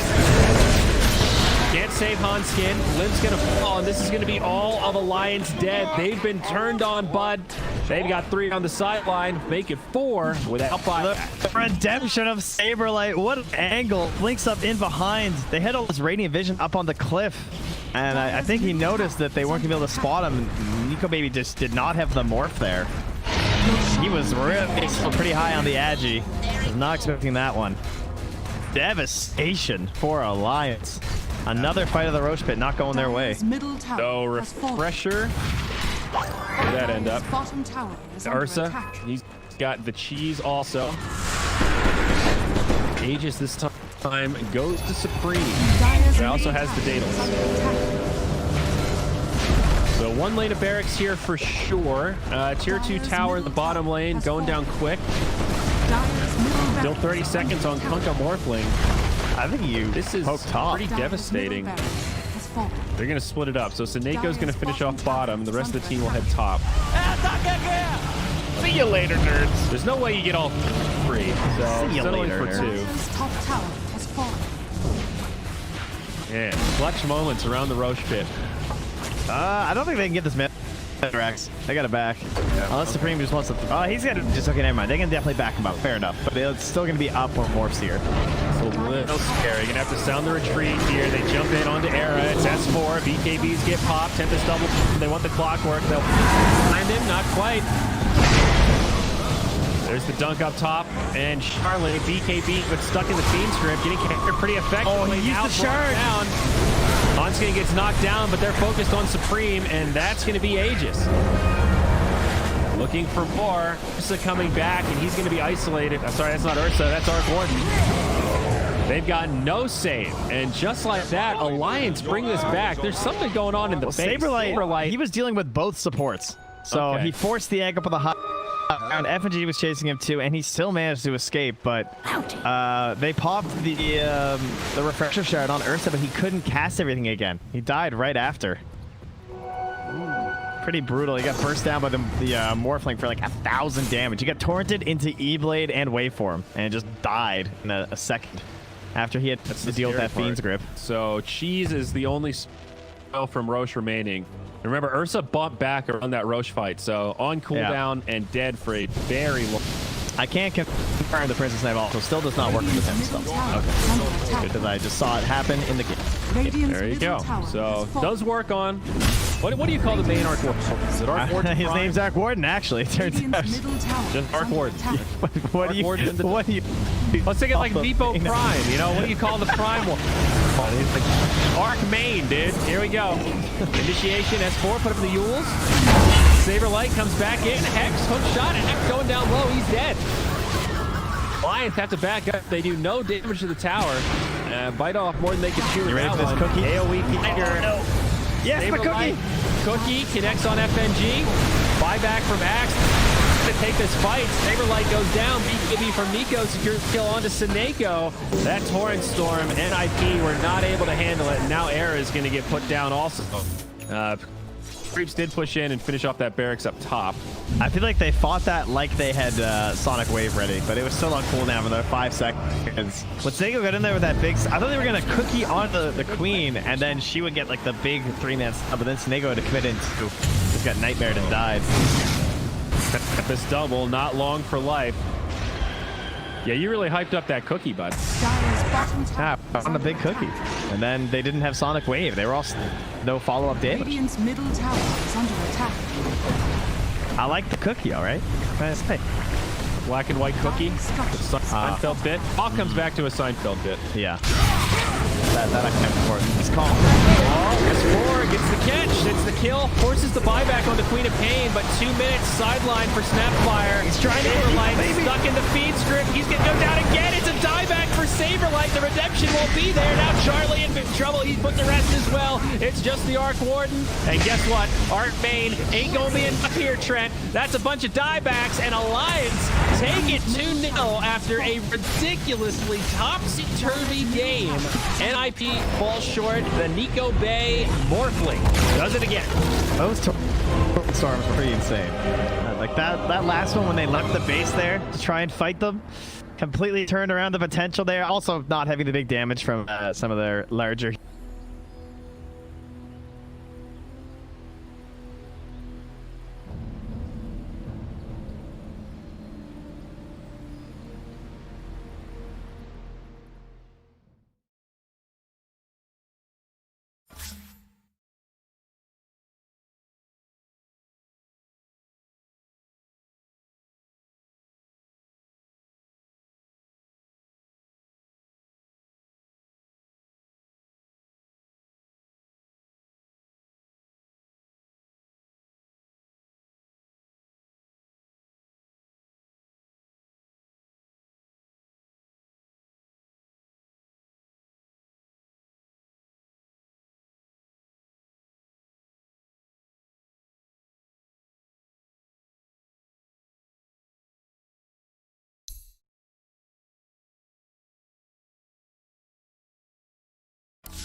It's all about humanity.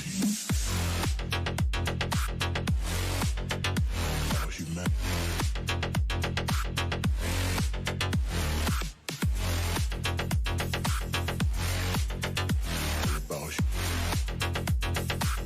It's all about humanity. About humanity.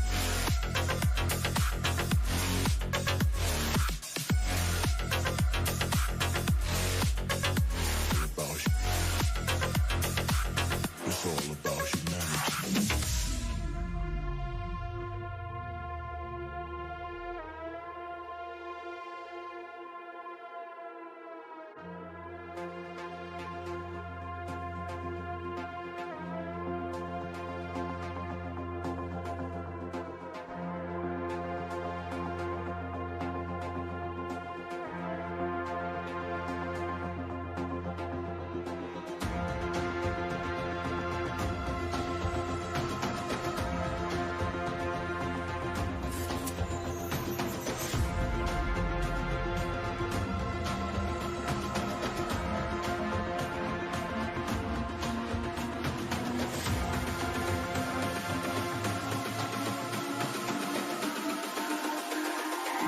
It's all about humanity. About humanity.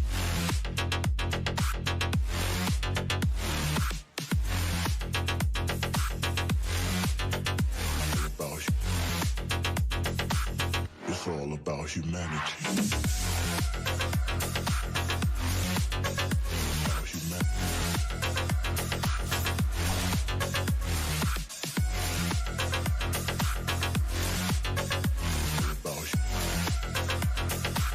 It's all about humanity.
starters.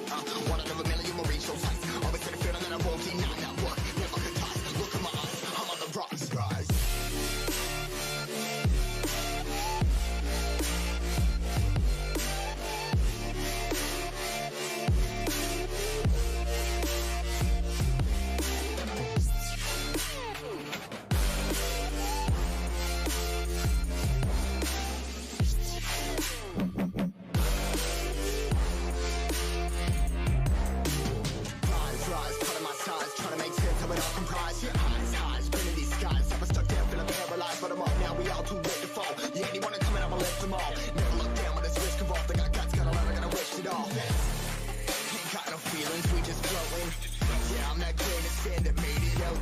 A couple milli now, I'm causing a commotion. I've been coasting, hear my name around the world like an explosion. So rise up,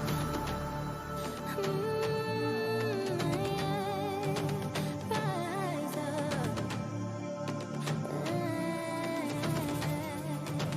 We are the apocalypse and a pair that keeps us floating. As we fly above the stars, the night won't scare us falling. So rise up. I'm so great to be landed.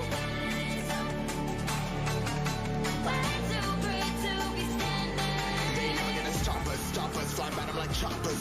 Better took those risks, hold one of my fists, we fire starters. Let's go. One out of a million will reach those heights. Always in the feeling that I won't deny that work. Never could die. Look in my eyes, I'm on the rocks, rise.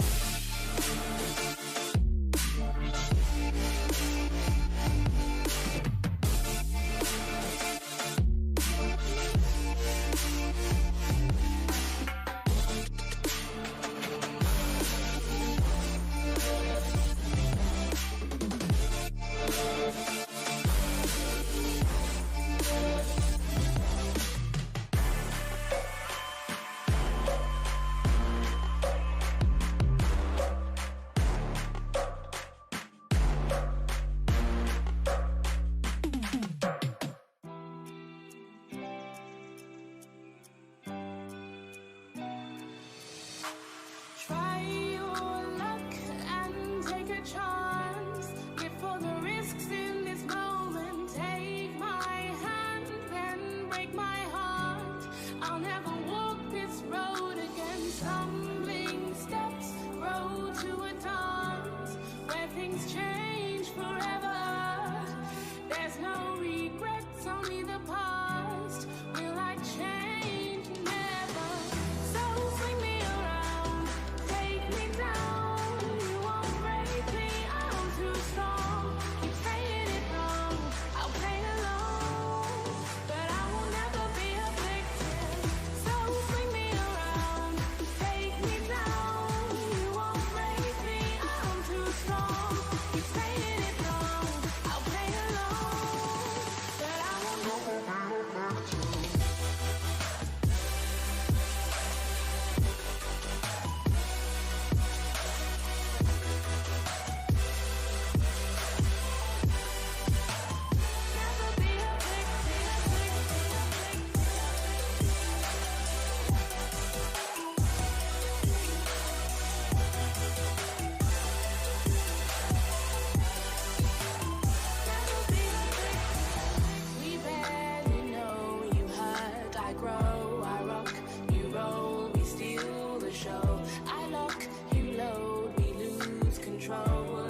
beautiful disaster, a reckoning. You wonder how I got this way.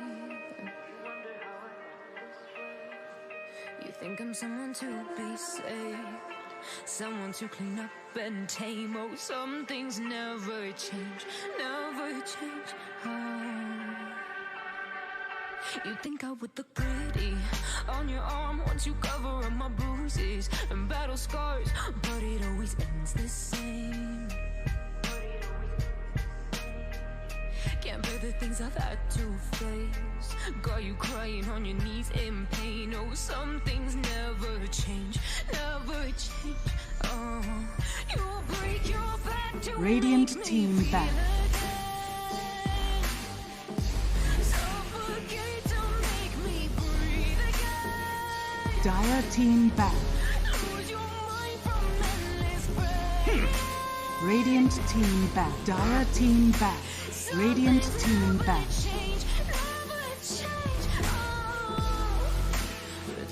Dire team back. Radiant team back. Cause you should know only fools tread where the angels fear to go, but you keep trying to get too close. Save myself by turning into stone. So save your judgment cause you just don't know. But some things never change, never Dire change. team back. They say I should feel guilty and change my ways, leaving crumpled bodies in my wake. Swear I didn't mean to make them break. Swear I didn't mean to make them break. Radiant team pick. Getting so mundane, and they keep coming like a moth to a flame. Oh, some things never change, never change. You'll break your back to make me Dire team pick.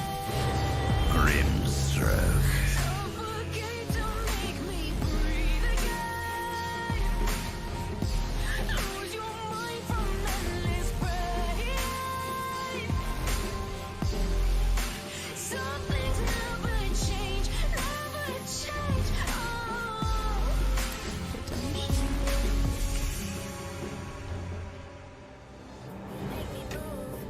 You make me dance, you make my heart beat super fast. You lift me up, you make me laugh. Baby, you're the best I ever had. You're the best I ever had. You're the best I ever had. Best I ever had. You're the best I ever had. Best I ever had. Radiant team pick. Super fast. You make my heart beat super fast.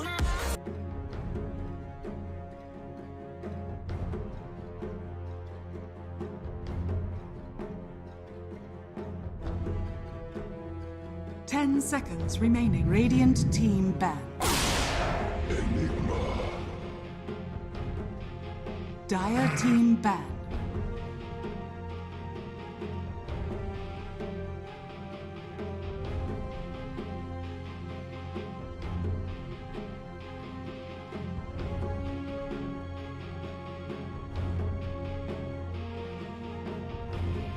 Yo cek.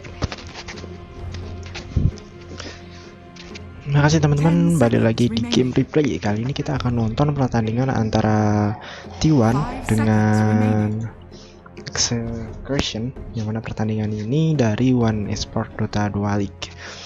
Tadi game pertama udah dilakukan dan T1 memenangkan game pertama. Kalau teman-teman lihat di sini, di nama atasnya T1 tuh ada lampu yang nyala kan, itu menandakan menang di game pertama. Ini masih babak penyisihan ya, masih pengumpulan poin, jadi belum masuk best of berapa gitu. Enggak ya, jadi cast terakhir untuk hari ini sekalian aku casting, komentatorin ya, sekaligus nonton karena ini T1 ada ide. Tapi sekarang Nigma lagi main, Pak. Aku pengen nonton Nigma di sini. Karena kalau aku komentatorin Nigma juga nggak ada yang nonton mungkin. Jadi ya hari ini T1 aja, kebanyakan orang Indonesia kan yang dukung T1 karena ada IED di sana. Oke, kita akan masuk ke gamenya sekarang. Di lobby ketiga dilakukan oleh Execration, Void Spirit dan Train Protector. Udah diambil dengan DP-nya Pangolir Spirit dong. Dengan DP-nya Pangolir, maka T1 masih perlu lagi offline rally yang bisa ngacak-ngacak pertahanan lawan.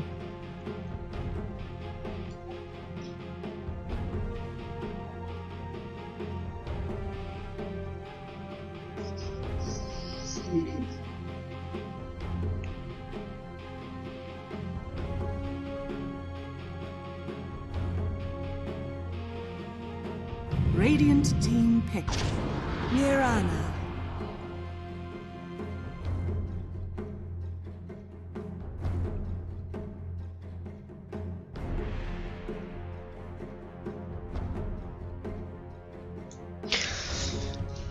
Oke, pick ketiga dari Execration itu Mirana.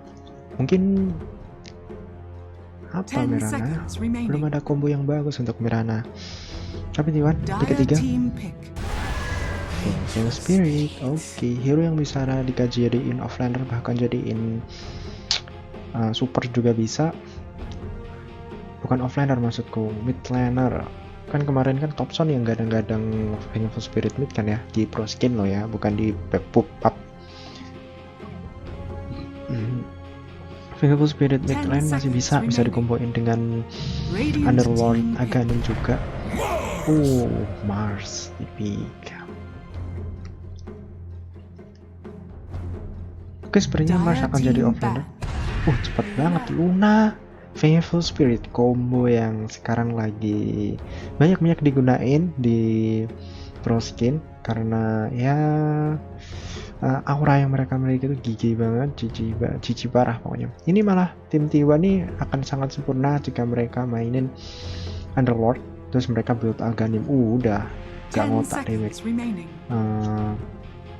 damage auranya, nggak ada akhlak sama sekali. Untuk damage-nya, Spectre di band. Oke, apakah mereka nge-pick Underworld sebagai offlaner? Atau mereka ingin hero lain seperti hero offlane yang kuat? Natur Prophet walaupun agak sedikit aneh, tapi itu masih bebas untuk sekarang. Atau Centaur mungkin untuk offline, jadi mereka punya inisiasi yang bagus. Musuhnya itu Mars. Ya Sinta agak sedikit sulit sih karena musuhnya Mars ya, nggak bisa lari nembus tembok kan nanti ya, nggak bisa nembus temboknya Mars maksudnya. Timber udah nggak ada, Beastmaster udah nggak ada, DK udah nggak ada sebagai offlaner. Hero-nya Forever offlaner Daxir mungkin masih bisa. Beberapa kali kan kita lihat Forever pakai Daxir kan. Tapi mereka butuh yang di depan sih untuk open map gitu. Karena Mars nantinya setelah inisiasi atau mau Omni Knight mungkin sedikit agak aneh, cuman ya Underlord Kunkka. Oke, offline Kunkka mungkin ini akan dimainkan oleh Forever. Victory dilakukan Execration, mereka perlu hard carry untuk menantang si Luna nantinya, atau mereka mau main agresif early mid, nggak usah nge-pick late hero juga bisa, tapi itu bukan tipikal Execration. Benar-benar nggak tahu loh ya, tapi jarang banget draft Dota yang kayak gitu, kecuali OG yang sering banget mainin draft kayak gitu. Jadi mereka nggak punya late game hero yang benar-benar late gitu.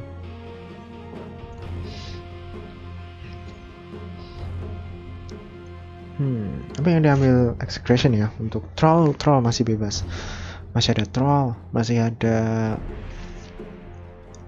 apa lagi ya, safe lane hero yang lagi meta sekarang. Troll, Aquarden mungkin. Saya benar-benar Ursa masih terbuka banget. Akan melakukan tes pamen dengan Luna dengan Butter Fury build-nya. Akan sedikit susah. Tapi nggak tahu, Enigma punya change yang besar banget di game ini. Wow, ada sedikit susah Enigma nanti untuk di cancel karena ya cuma satu range hero, ya artinya kebanyakan akan berdekatan gitu. Ini Ursa kayaknya akan jadi mainan sama demi. Oke. With Vengeful Spirit kita lihat mainnya kayak Topson nggak sih, bisa ngacak-ngacak permainan lawan. Polosan dan Jocam sebagai support. Oke, offline Gonka. Kalau gini aku lebih suka picknya T1 karena ya tahu sendiri lah T1 nanti akan ngacak-ngacak permainan Execration. Kamu nggak tahu picknya Execration siapa. Lihat dari picknya Ursa akan sedikit kesusahan untuk melakukan right click karena terakhir juga kalau kalian lihat tadi ada game antara Alliance kan, Ursa kalah kan karena Ursanya nggak bisa right click dengan bebas gitu. Dia selalu banyak disable yang dia dapatkan gitu, walaupun banyak enrich dan status resisten, tapi itu kurang lah jika dibandingkan. Forever kan punya X-Mark, Jocam nanti juga punya Pain Soul Pain yang akan membuat pergerakan Ursa bukan sedikit sih, akan sangat terganggu. Banyak yang milih juga, jadi ketika Marsnya maju Ursanya juga akan kena Soul Pain. Ada double X-Mark, double chrono, magic missile, ada double magic missile. Black Hole yang menurutku akan jadi game yang sangat menentukan di sini. Di early juga Luna punya damage yang cukup dengan ultinya itu nge-burst satu hero lawan. DP-nya cukup besar lah. Apa akan terjadi trust talk lagi? Kemarin terakhir YD yang dibully. Nah, ada yang tau nggak YD dibully terus dia ngebikin meme gitu kata Nika. Ini mulai. Do you guys know Village Dota? Tolong dude stat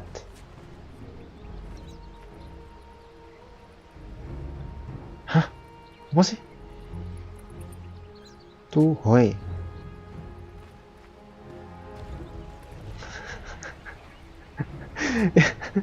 tim T1 selalu ya kayak semacam trust talk di bagian akhir awal gitu, tapi enggak deh, ini kayak semacam biar gamenya nyenengin gitu.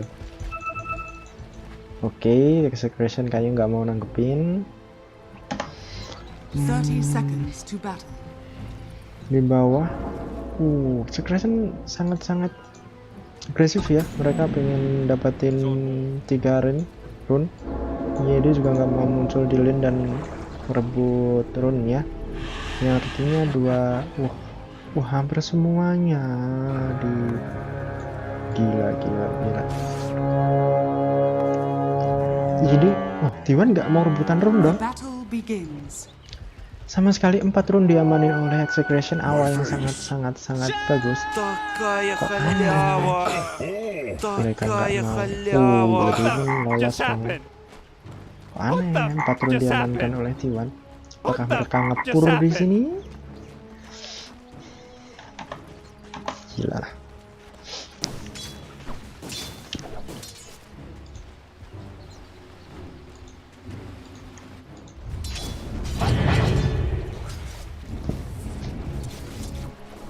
Jadi harusnya nggak begitu masalah karena di mid lawannya Fight Spirit, harusnya dia menang damage. Tapi sakit banget pak.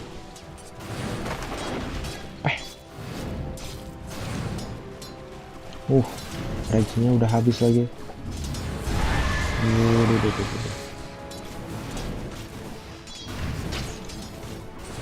Sama reginya sama. Jadi harusnya ke botol juga nih. Belum ke botol. Damage dari Full Spirit cukup sakit ya dia ya. Dengan orang yang dia punya juga harus attack range.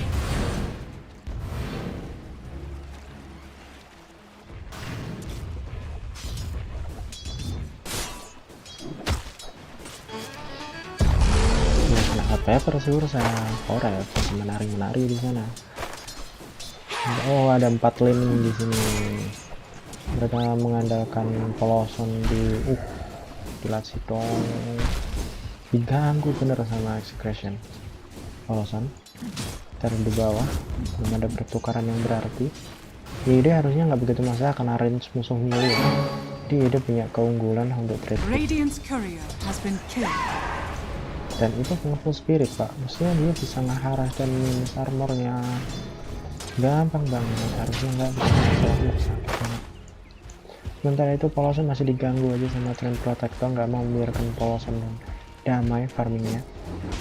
Ini ada 4 lane di sini, 1, 2, 3, 4. Dia pikir yang sedikit greedy dan membiarkan polosan yang offliner, makanya Kunka harus dibilang sudah melawan Ursa. Ya 50-50 sih, maksudku Kunka kan milih kan, dia bisa ngaras Ursa dengan mudahnya, tapi kayaknya Kunka yang akan menangkan gitu. Jadi saja polos bahkan dan masih bisa dihindarin. Execration di blok ternyata. Kun Foref cara masalah langsung ke pivot keluar, sekali hit lagi, perhitungannya sangat-sangat sulit dilakukan oleh Foref. Dia langsung mundur ke belakang. Ada 8 extra fury swipes yang di apakah digantung? Maaf banget di bawah. Double kill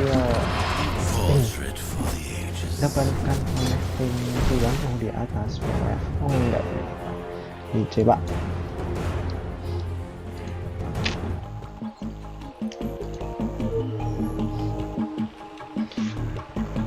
Game yang menjanjikan ya untuk T1. Aku nggak kerasa bahwa Execration akan memberikan bukan ketakutan sih, memberikan perlawanan yang cukup berat, karena dilihat dari landingnya, bawah pun menang, atas pun Kunka, dan siapa namanya Ursa juga sedikit timbang landingnya, walaupun dengan berjalannya level, dengan berjalannya waktu, Kunka akan melawan kalian karena dia akan bisa dengan mudahnya. Dan Ursa nggak punya region yang cukup banyak ya, nggak kayak DK yang punya region skill. Kalau untuk trade hit tentu Ursa yang akan meraih keuntungan karena ya punya damage dari fury swap-nya yang dengan berjalannya waktu semakin sakit. Tapi itu nggak cukup sih. Tetap saya akan mendukung T1 karena di sini PPK-nya T1 lebih meyakinkan ya. Dan 4 milih hero, si Enigma akan sedikit kesusahan dan dia udah ditinggalin sama si Trend Protector. Yang protectornya mulai membantu Ursa. Yang harusnya seperti itu biar si Foref harusnya nge-shutdown Foref sih. Kalau Foref bisa nggak farming di lane lawan si Ursa, malah itu jadi keuntungan dan bumerang untuk tim T1 karena terlalu greedy mau masukin Enigma di jungle. Ini kalau musuh tim Hero Europe udah dipanis banget nih si Forefnya yang dipanis ya, bukan Enigmanya. Nanti mereka langsung trilin bagian atas, terus mungkin membiarkan Mars sendirian untuk dapatin level, dan dia Ursa punya farming yang enak. Itu menurutku malah jadi cara yang terbaik untuk ngepanis poloson yang ada di jungle. Tapi Dota kan nggak satu cara kan ya, Dota punya banyak cara banget. Dengan mereka ngepanis poloson dengan cara Execration Plan Protector datang terus nge-deny ke-deny jungle creep juga bisa. Execration harus ngerubah caranya sih kalau pengen menang. Nggak bisa mereka sepasif ini gitu untuk melawan Nigma yang punya jungle Enigma gitu. Dengan mereka statik seperti ini malah justru T1 yang diuntungkan gitu, karena nantinya di late game T1 akan punya aura damage yang banyak banget, walaupun Ursa punya engage tapi tetap akan kesusahan. Sementara itu di mid lane nggak punya botol, tapi ada dibawain botolnya, tapi Execration nggak mau deket. Dan sekarang Foref coba diganggu aja sama Trend Protector, trade hit Foref cari apa nih? Mau kurir steal, Foref ngejar kurir, dapet? Enggak dong.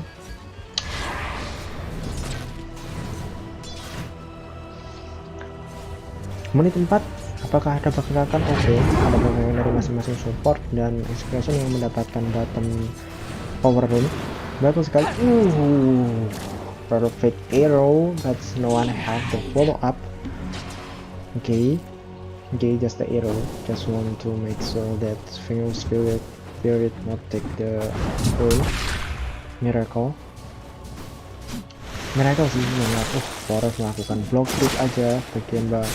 Ini caranya bagus untuk menghadapi Ursa ya, karena dia tahu dia nggak akan mudah menghadapi Ursa jika di trade hit. Dia langsung melakukan cara yang bagus sekali, dia nge-hit creep jungle untuk memastikan, tapi nggak kena ya karena masih kurang levelnya.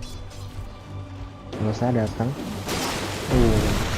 Execration langsung pick out aja dan gak punya apapun untuk cancel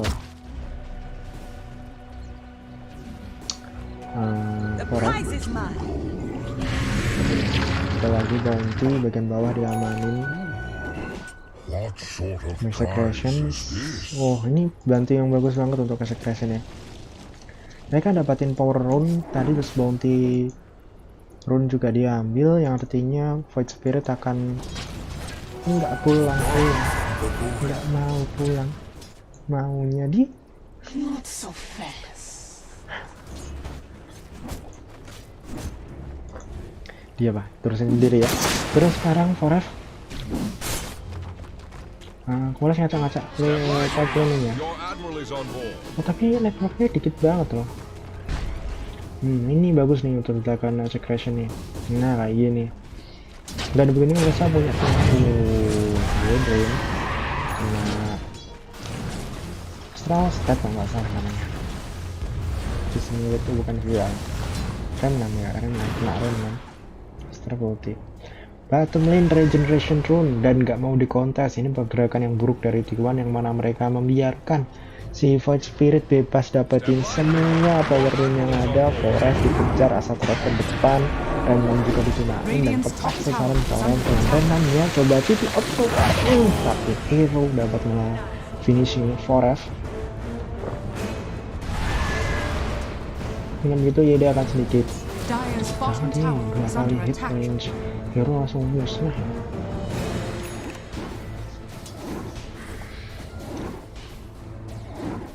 Urusan kayak gini kan, dengan begini urusan ada ke free farm kan, tapi Forest-nya ke shutdown ya, itu tiktok taktik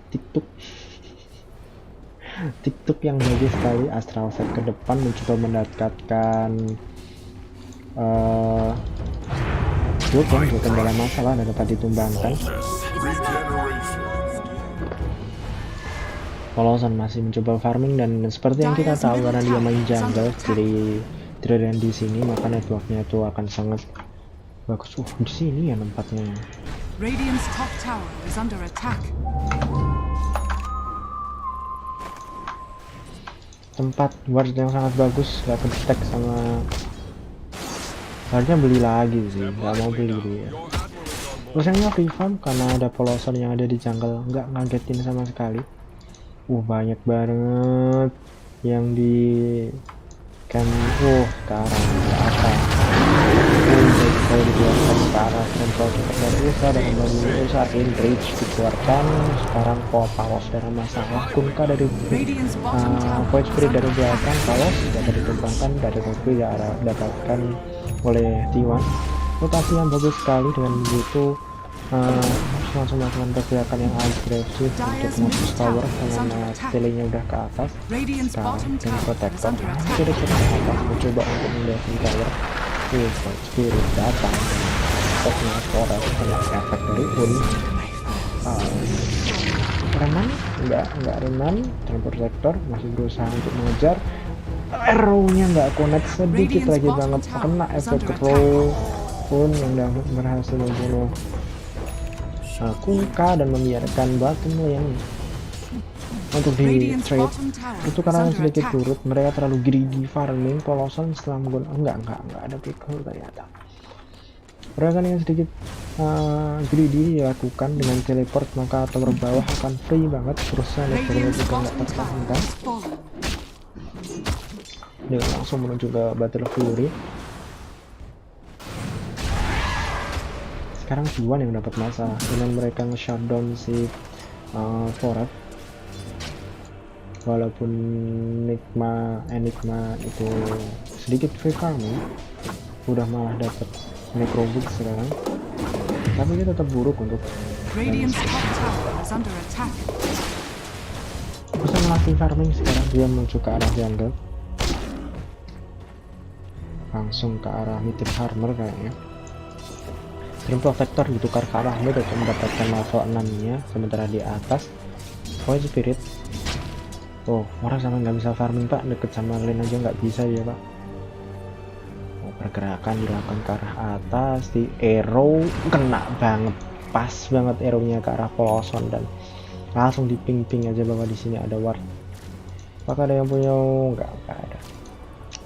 Void Spirit datang menit ke 10, berusaha mendapatkan outpost tapi nggak berhasil. Sekarang dia malah mendapatkan killing spree, nggak berhasil mendapatkan top. Mereka benar-benar nggak ya, nggak rapi mainnya pak.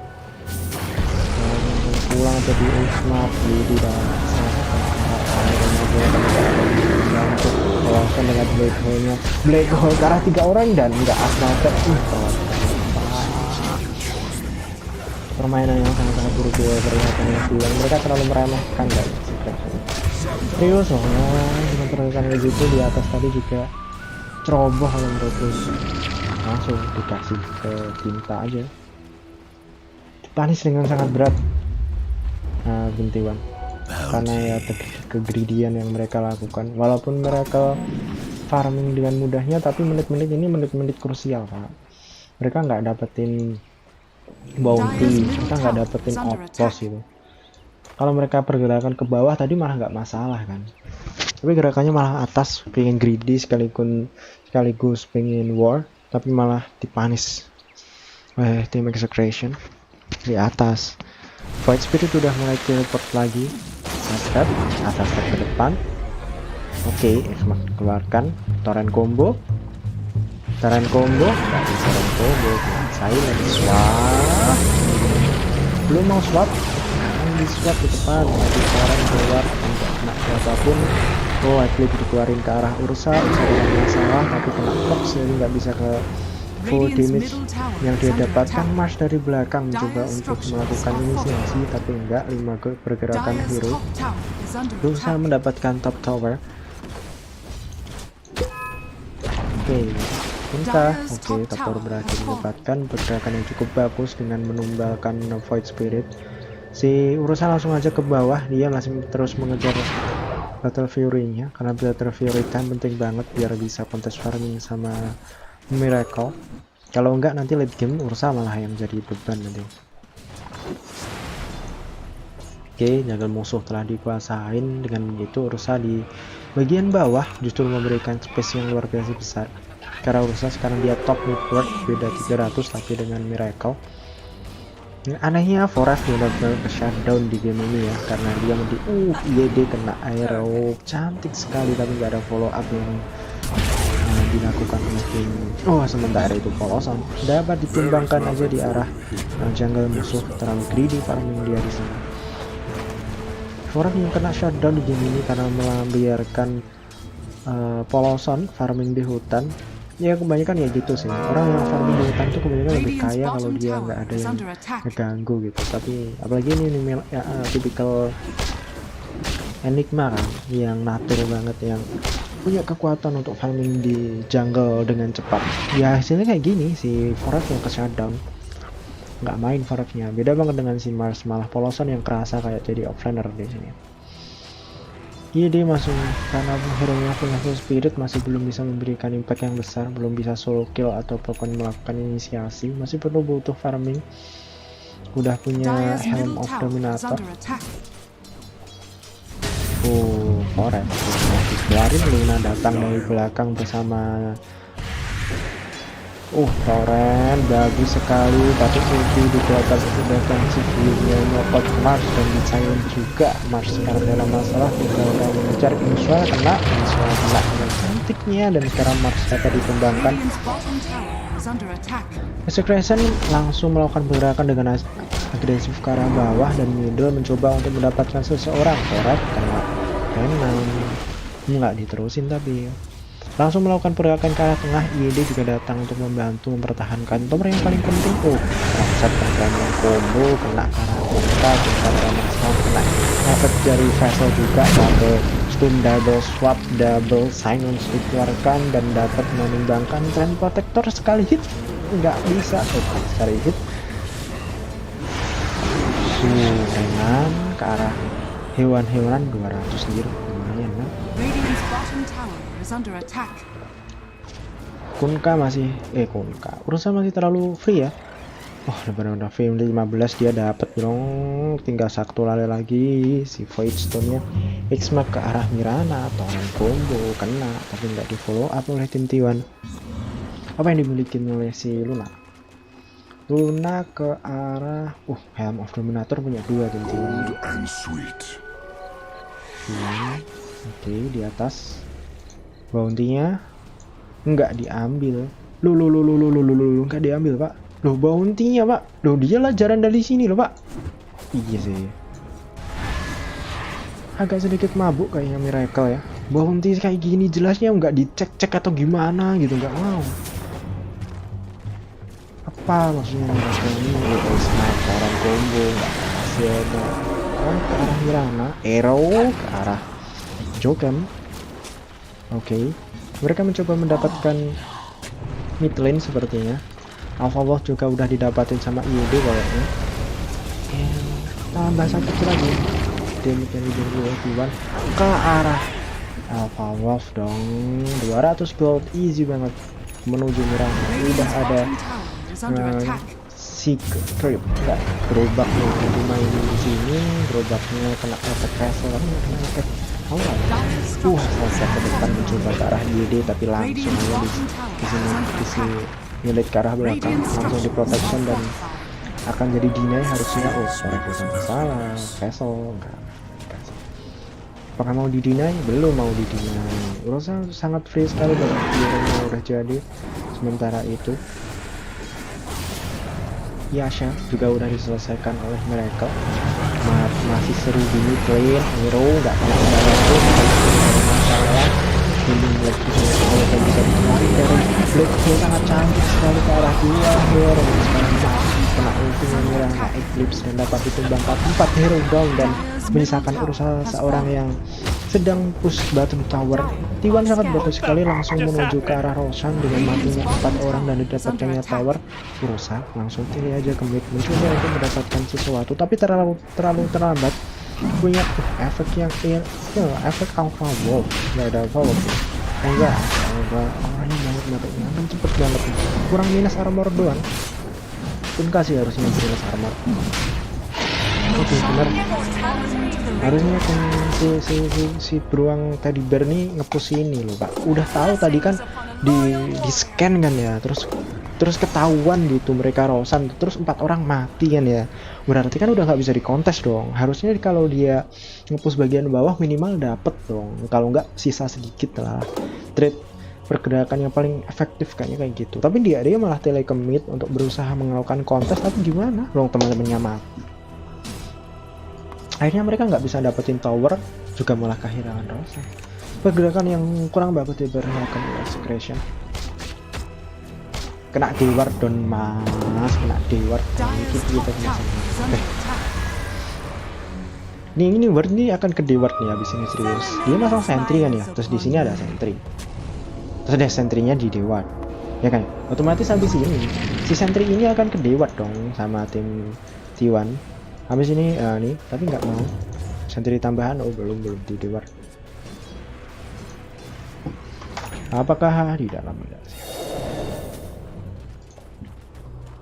Oke, mereka melakukan pergerakan ke arah bawah. 5 hero rotasi udah ke arah Braveheart melakukan X-Mark aja untuk defense mid tower. Di sebelah itu di atas Void Spirit juga melakukan teleport untuk mempertahankan bottom tower. Harusnya ini luar yang sangat bagus untuk T1 karena mereka punya Aegis dan semua ultinya ready.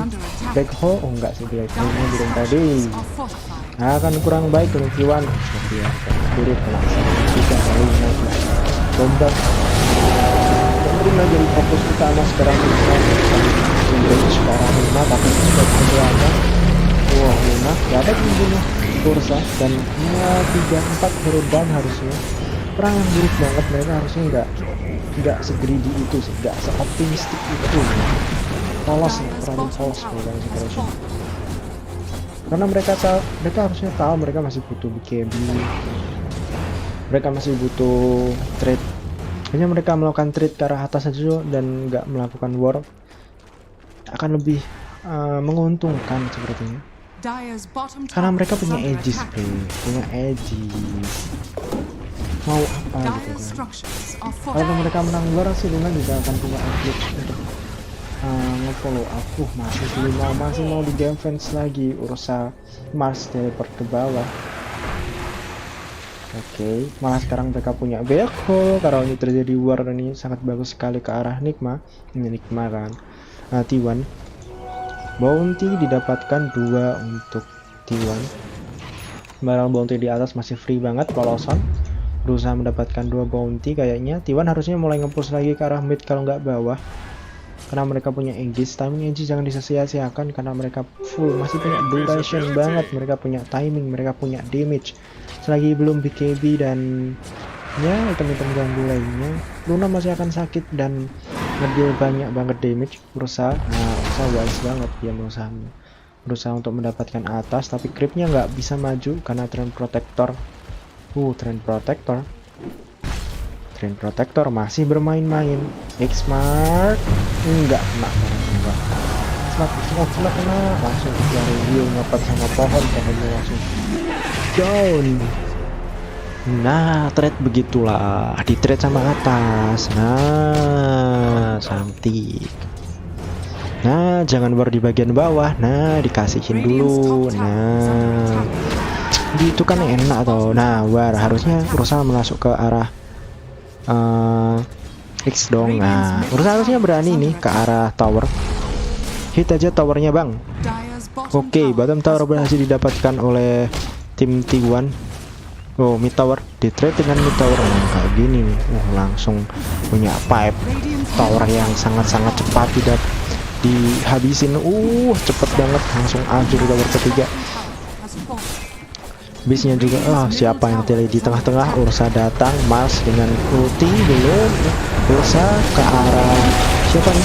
Belum down. Baik, mengeluarin ke arah 2 orang. Gak ada Ursa cancel berkomunikasi dengan dikeluarkan Eclipse juga dengan cantiknya, tapi nggak berhasil membunuh siapapun. Shallow banget, dapat di finishing oleh Miracle. Orang ke arah Mars nggak kena, malah kena tombak dia. Terus sekarang kita jadi dalam masalah Miracle.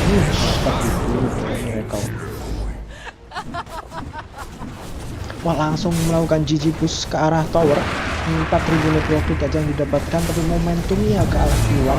Baik begitu, Void Spirit masih mencoba. Hero kena, enggak kena siapapun. Ini udah down, harusnya mereka mundur. Pemancingan buyback yang amat sangat bagus, yang mana T1 mendapatkan 5000 net profit dengan berhasil mereka mendapatkan bottom barat. Tapi dengan begitu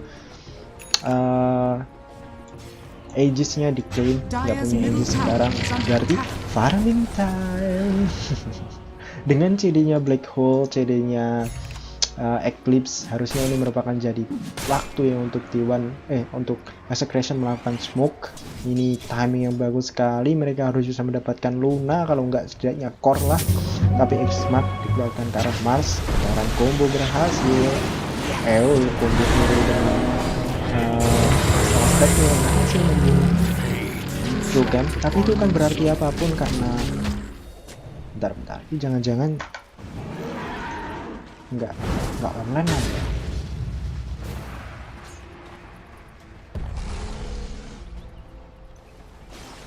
Ayolah, online kan? Online kan? Wait. Oh, kualitasnya buruk. Oke, mau gimana lagi? Kualitasnya dianggap buruk di video. Tapi itu bukan pertukaran yang bagus sih. Dengan cooldown semua skill, harusnya tim Execration bisa mendapatkan mangsa yang lebih besar lagi. Hanya sekedar support 5 coba. Harusnya mereka melakukan lagi sih, habis mati satu mereka harusnya masuk lagi karena si Luna nggak punya Eclipse waktu itu. Black Hole juga lagi cooldown kan, nggak ada yang bisa dilakukan oleh T1 untuk melakukan fight, mereka cuma lari-lari doang. Tapi dengan begini mereka nggak dapat objektif, mereka cuma dapat kill ke support kan, pergerakan yang ya kurang lah Execration ini. Sementara itu top lane cepet banget, top lane-nya dihabisin, punya nggak ada alpha wolf ya. Luna datang cepet banget pak, serius. Smoke 4 orang dilakukan mencoba mendapatkan seseorang, harusnya Luna yang hidup pertama, nggak mau BKB, fresh BKB 10 second BKB Luna. Mereka belum tahu kalau ada BKB, langsung aja ke IE. Enggak, kosong di belakang kena stun, tapi berhasil ditumbangkan 5 orang yang kena root. Tapi sekarang BKB dengan Eclipse dikeluarkan oleh Luna, semua orang lari terbirit, 4 orang down, enggak sih 3 orang down ternyata. Langsung deny aja. Torrent tepat banget, tren protector dan antara sekarang Mirana coba dikejar X-Smart, enggak, Luna Magic Missile langsung enggak, Magic Missile dikeluarin karena Luna 3 loops digunakan secara berturut-turut, tapi dia masih low. Tren protector masih dikejar di bagian atas, sedangkan Mirana dapat ditumbangkan. Ismail dan para siapapun 4 orang down. Fresh BKB dapat membuat tim Execration mundur ya. Aero malah didatengin sama Mirana. Para cintanya berhasil connect. Mirana blink dagger dong.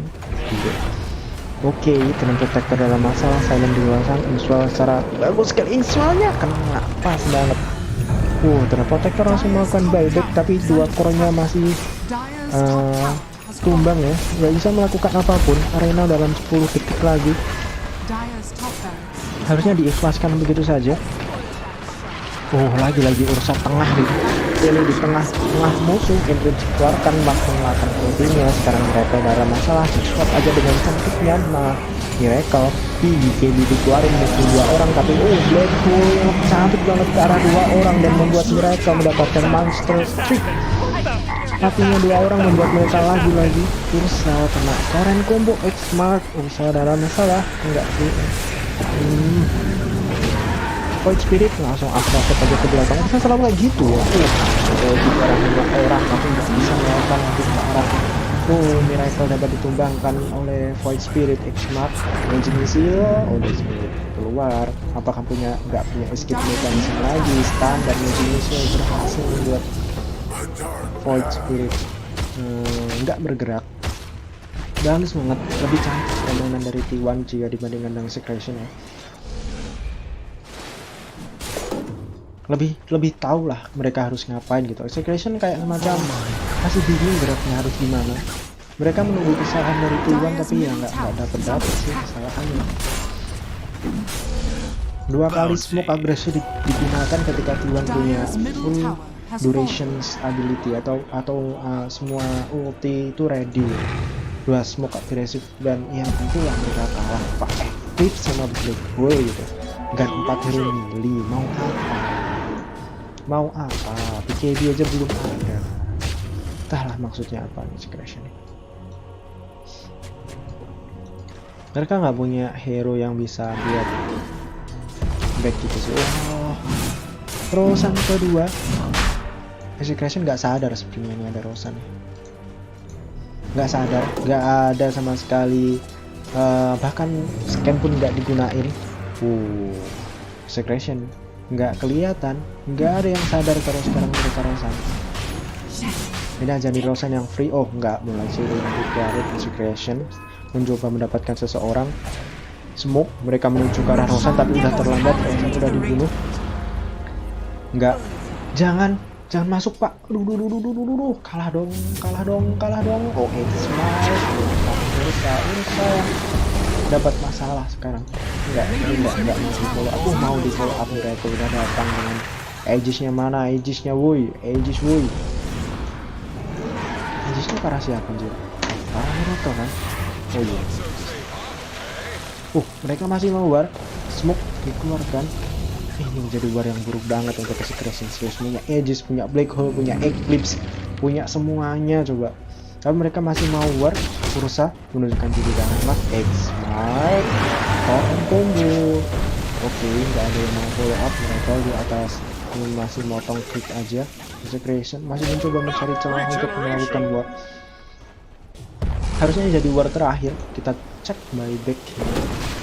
Buyback status, gak ada yang punya buyback status. Oke, ini war terakhir untuk pertandingan ini harusnya. Tapi T1 masih belum mau nge-push. Masih punya BKB. Ada smoke juga 2 kali.